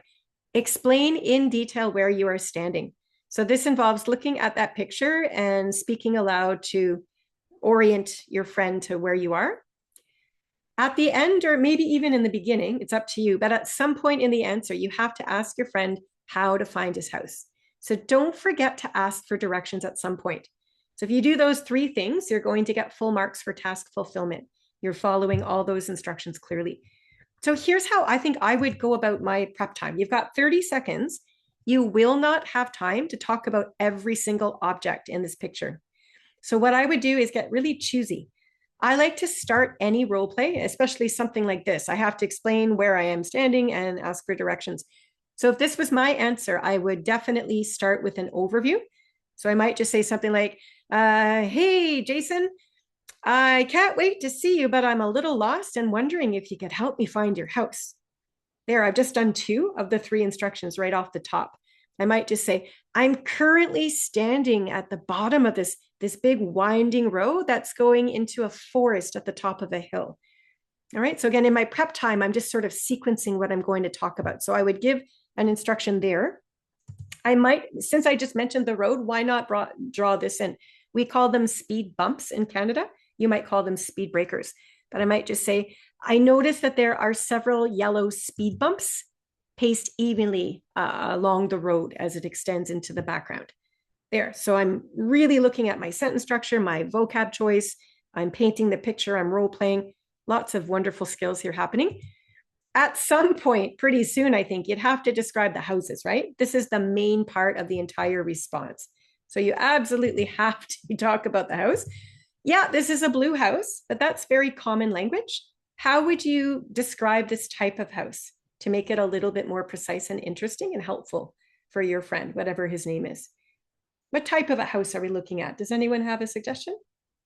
It's blue. I would definitely use the color blue, sure. What are we looking at? Yeah, you could say it's a duplex. A duplex is when you sort of have 2 houses attached, and it looks like that might be the case here. It could be a detached home. A detached home means it's a single unit dwelling. So if you think that's one big house, I mean, that's fine too. I think you've got a little bit of leeway as to how you're looking at this house, whether it's 1 or 2 connected together. A townhouse or a townhome, I think would be fine. Could you also call it a row house? You know, maybe these homes continue on into the distance that we can't see, and there's several attached. So there's definitely some choice here. You just want to get as accurate as you can. Castor, I wouldn't say cookie cutter housing. I know what you're getting at. Like, I know we use an expression that says cookie cutter when all the houses are designed the same way. But saying cookie cutter housing is just not an expression that we would use naturally. So even though you're going for creative, precise word choice, the actual expression itself is not natural. Does that make sense? And it's better to be natural than it is to try to get a little too creative. So I think you'd be helping yourself out further if you said, I see several rows of blue townhouses on either side of the road. I think that's just a lot more precise. And then if you really wanted to go for it, why not get into, in fact, I also noticed that in the backyard or in the back of each house, I see sliding glass patio doors with purple curtains hanging in the windows. I mean, why not say something like that, right? We're going for a description here to beef up our vocab. So you play with that when you practice. Again, come up with some interesting vocab. And then whatever you have time left for, honestly, keep an eye on your timer. And when you've got 6 or 7 seconds left, you have to wrap it up. So you might have time to talk about this underground parking garage. You might mention there's a yellow sign above the garage door that has the word slow written on it. Perhaps you talk about this. What's this called? What am I pointing to over here? What do we call this item? It's a garbage what? A garbage bin. Yeah, it's not a garbage can. I mean, I'm glad you didn't say that. Garbage can is the small item that you put under your desk at home. But the big item like this is a garbage bin, or we call it a dumpster. And I honestly couldn't tell you if that's a North American word or not. This is the word I always learned as a child growing up. When I see one of these, it's a dumpster. That's what I call it too. A lot of people do. And then, I don't know, there's a lamp. That to me is really unimportant. I probably wouldn't talk about that. Sure, there's a red mailbox or post box to the right of the bushes on the side of the road. Yeah, maybe you have time for that. But you always want to prioritize the most important elements of the picture to fulfill the task. So, what is most helpful to help your friend guide you to his house so you can have a visit? Think of it that way. Okay.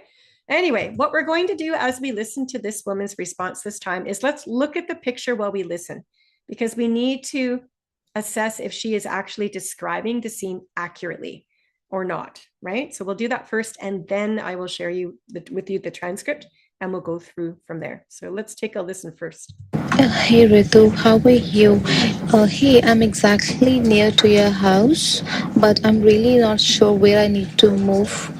It's on the right side. I have to take the right street or the left street.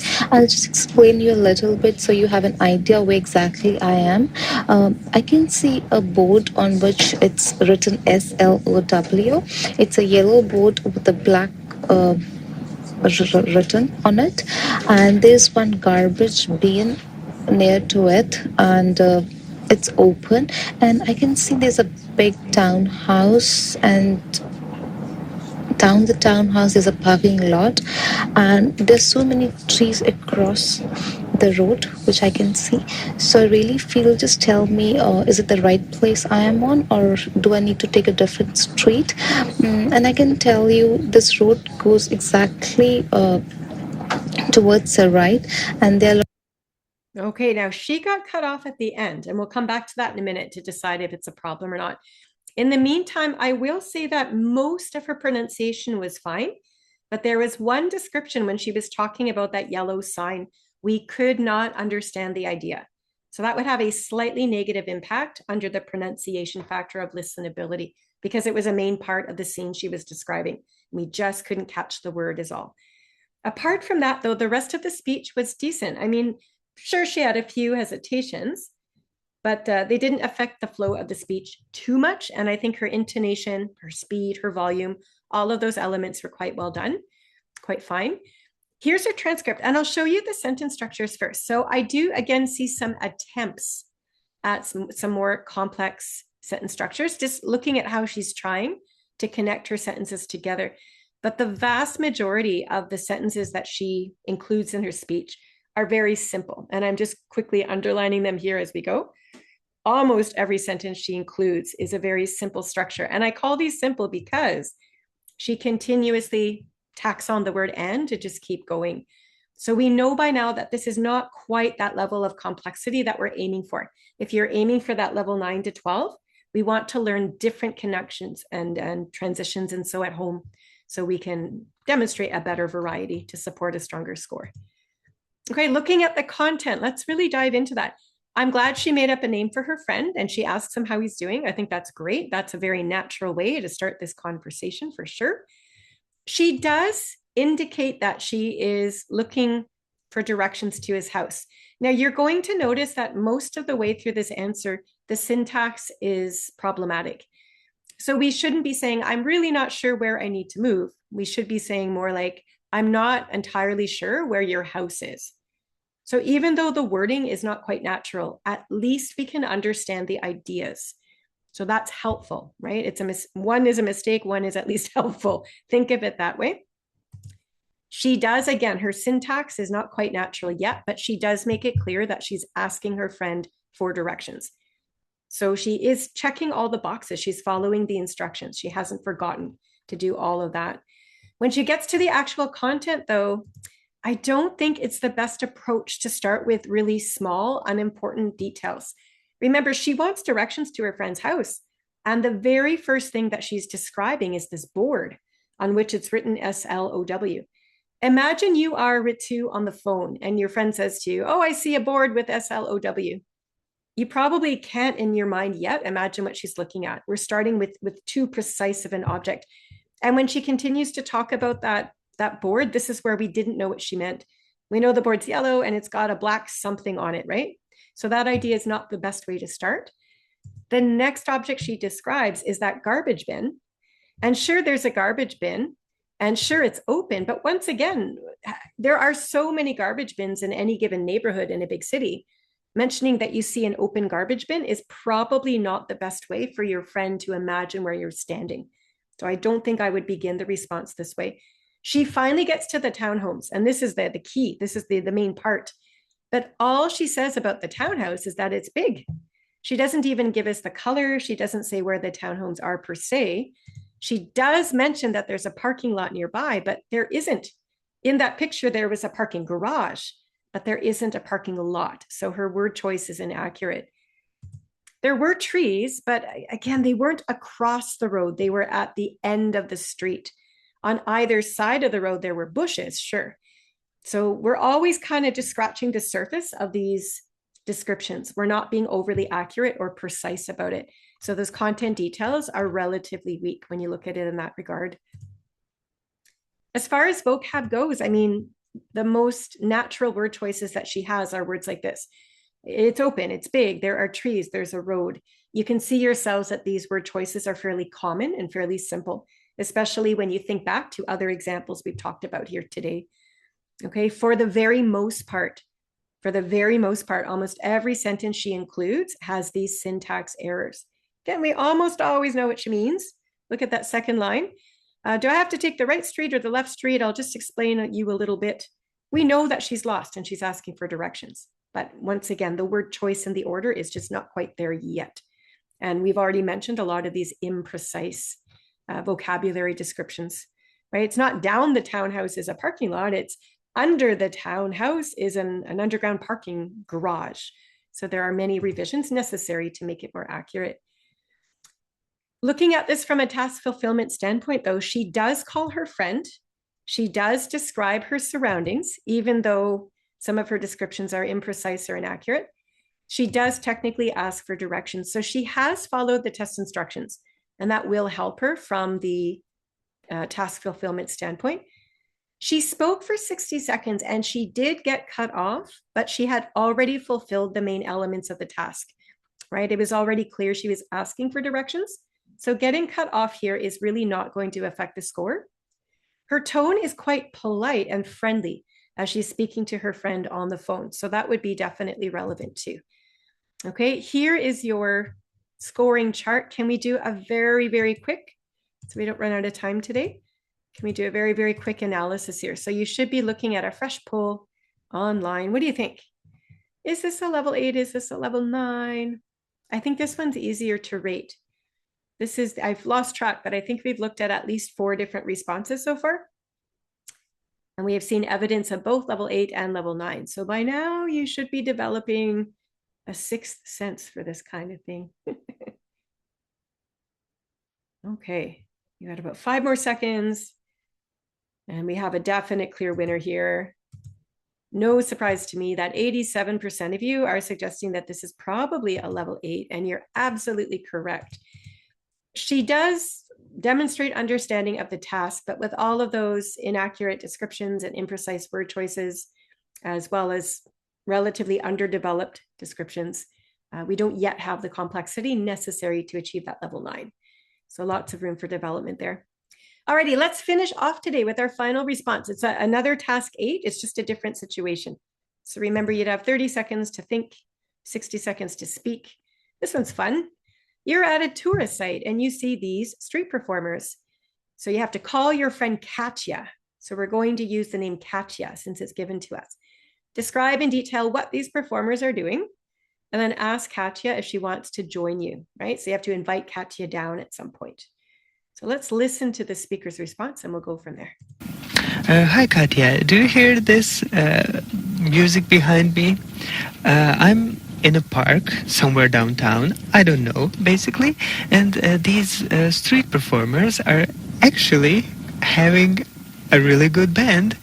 And the instruments are, of course, glasses filled to different volumes, and a percussion set made of garbage cans or, buckets, plastic ones and metal ones. And it actually, you wouldn't believe it, sounds very good. I hope you can hear something, anything. They've been going at it for hours. We actually passed through here 3 hours ago, and they were doing the same thing. And it is such a good soundtrack, actually, for the entire city, for a day in the city. It's great. Check them out. Probably there's a YouTube or something. Okay, I love his energy. Did you notice that even in the tone of his voice? This is a perfect example of using intonation effectively because he genuinely sounds excited to be there. So it's more possible, I guess, that Katya would also want to come and join him. So he uses pronunciation, speed, volume, and intonation very well in order to build that excitement. Nicely done there. There are definitely some interjections and such, but they don't interrupt the flow. So we don't have to worry about those. Remember our sentence structures, right? So we do have some attempts here at some complex structures. I will say that overall, once again, a lot of these sentences still remain a little bit on the simple side.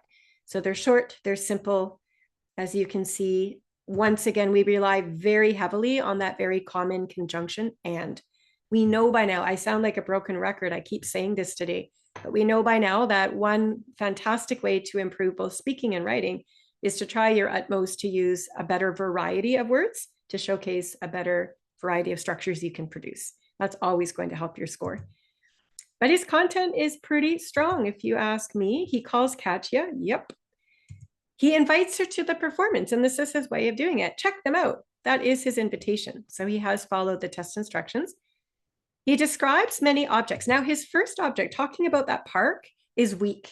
It's a missed opportunity. I think there was a sign in the background of that picture that named the park, but you don't necessarily have to, if you didn't notice the name on the sign, you could just make up the name yourself. So he might have just said, I'm in the middle of Stanley Park at the Brockton Oval. I just threw that out because that's an actual place near where I live in Vancouver. So never say somewhere, always give a precise location if you can. So that's one little weakness I think we could improve. But when he talks about the street performers, I mean, look at the description. It's really detailed. The instruments alone. He talks about how there are glasses filled to different volumes, and there's a percussion set made of garbage cans, and those garbage cans are buckets with plastic and metal parts and so on. So you can imagine that in your mind's eye. And Katya is likely doing that too, and she wants to come join the event now, right? Really well done. This is my favorite part of the whole response when he says, oh, it's such a good soundtrack for the entire city. This is actually a poetic device. It's called a metaphor. He is comparing the wonderful music being produced by this band to a soundtrack that you can imagine. Think of a movie soundtrack. So that it's such great music, the entire city could benefit from it, is what he's talking about. So it really, really highlights how great this performance is. And I love that. I love that a lot. Okay, there are many instances, and we just went through all these details where he is using the precise vocab. He adds in a couple of very casual expressions, which is perfect because he's talking to a friend. When he says they've been going at it for hours, he just means they've been performing for a long time. And check them out. That's his casual way of saying, come join me, come join the performance. So when we talk to a friend like this, it's okay to be casual. And using these expressions show that variety of vocabulary that the rating team likes. There are many words, though, that use that somewhere, something, good, same thing. So all of these words, we would want to take the time when you're fresh, I suppose, to work through and just replace that language with more precise language. Rather than say, I hope you can hear something, anything, can we not just say, I hope you can hear the wonderful melodies in the park behind me?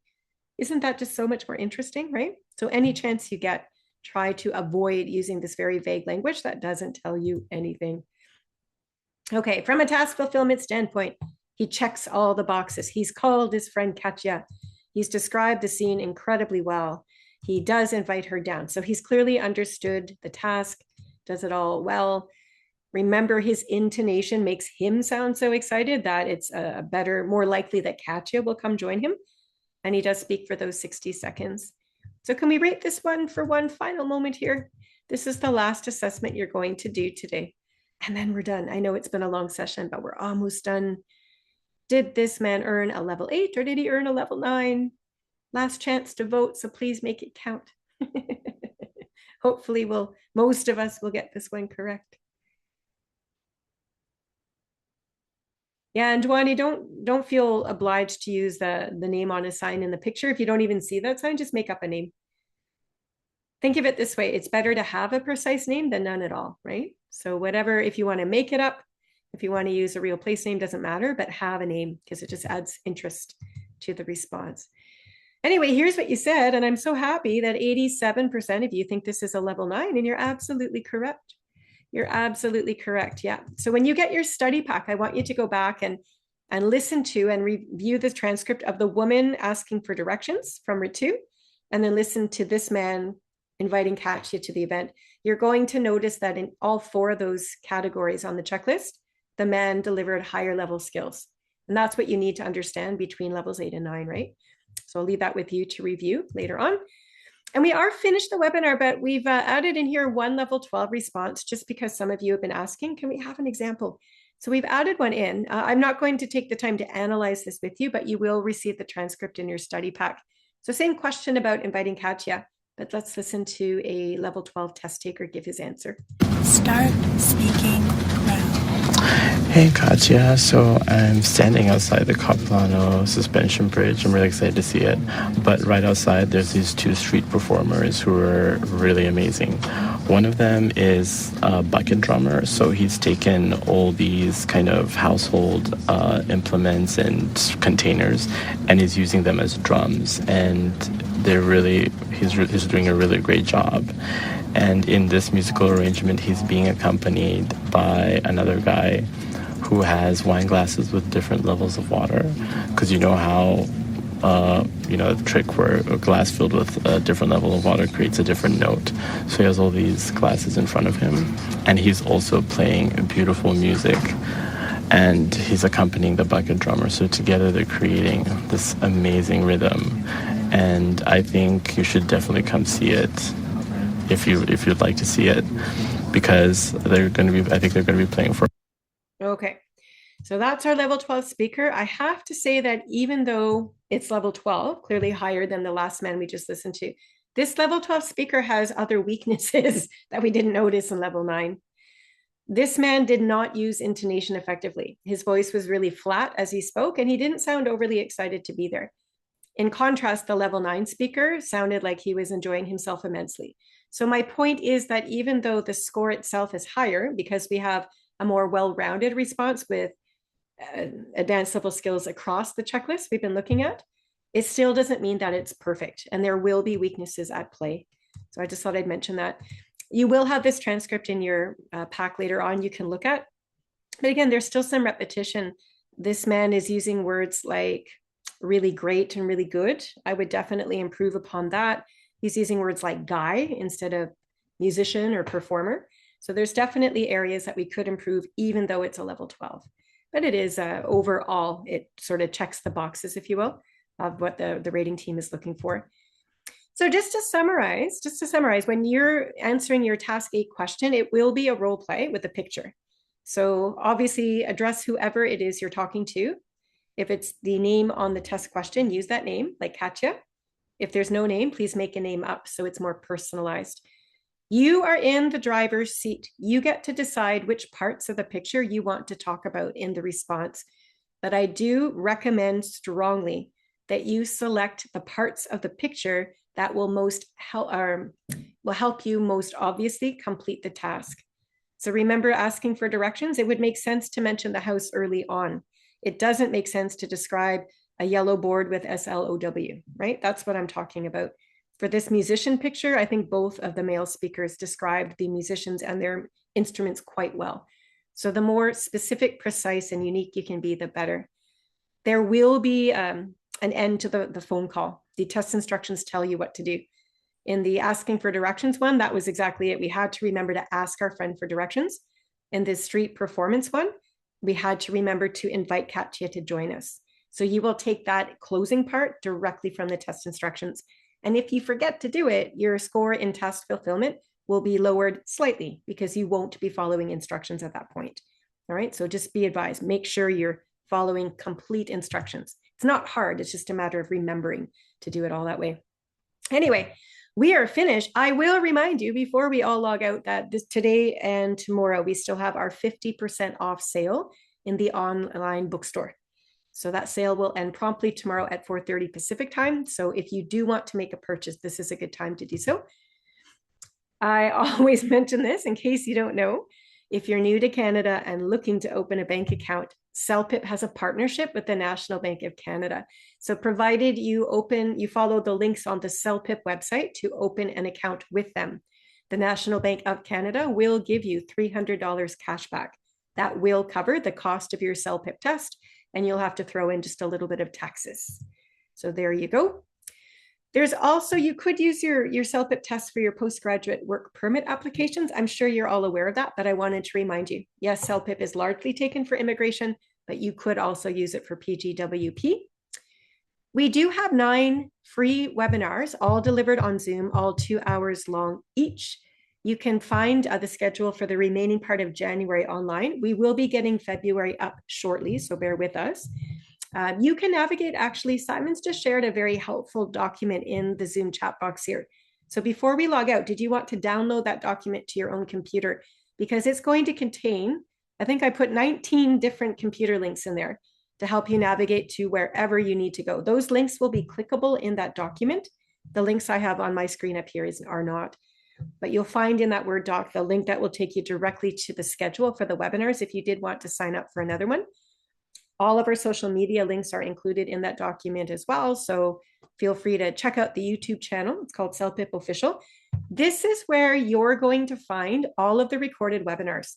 These recorded webinars are the same ones you get emailed links to. So if you don't, somebody said earlier today, you've got a test coming up this weekend. So you might not have time to wait for another live session. So make your way to CELPIP Official on YouTube. Find those recordings yourself if it's helpful for you to watch the recordings of these sessions. We have one master copy recording for each and every webinar we deliver. There are also helpful instructional episodes, like there's a study tip series. CELPIP Live is an ongoing show that we still present on YouTube regularly. Anything we've done live in the past is recorded and posted here. These are all free to access, so please take advantage of that. If you wanted to see more evidence of level 12 or level 9 or whatever score you're aiming for speaking or writing, please make your way, or again, use the clickable link in Simon's document there, or you can go to the CELPIP website yourself. But under our Prepare for CELPIP section, we have what's called a score comparison chart. And it's going to allow you to choose whatever level you're studying. So whatever your ultimate goal score is, you're going to click on that level. So we start at level 12, and of course we go down from there. So let's pretend it's level 9, which is what we really focused on today. So you click there, you get to read a CELPIP test question for both speaking and writing. And you can see those same little level descriptors. Click on the sample response, and you'll either hear the recordings of people's speech, or you'll get to read over the writing pieces they submitted. These are real CELPIP test answers. And then by clicking response analysis, you get that same summary chart that we were looking at today. So strengths and weaknesses across all 4 areas. It's an excellent way to just understand better what the different scores look like or sound like. We do also have a podcast series. It's still going strong there. It's called the Official CELPIP Podcast. You can access episodes under the blog section of the website, or wherever you download podcasts, whether it's Spotify or Apple or what have you. You can also find it there by searching for the Official CELPIP Podcast. So there are more than 20 episodes available now.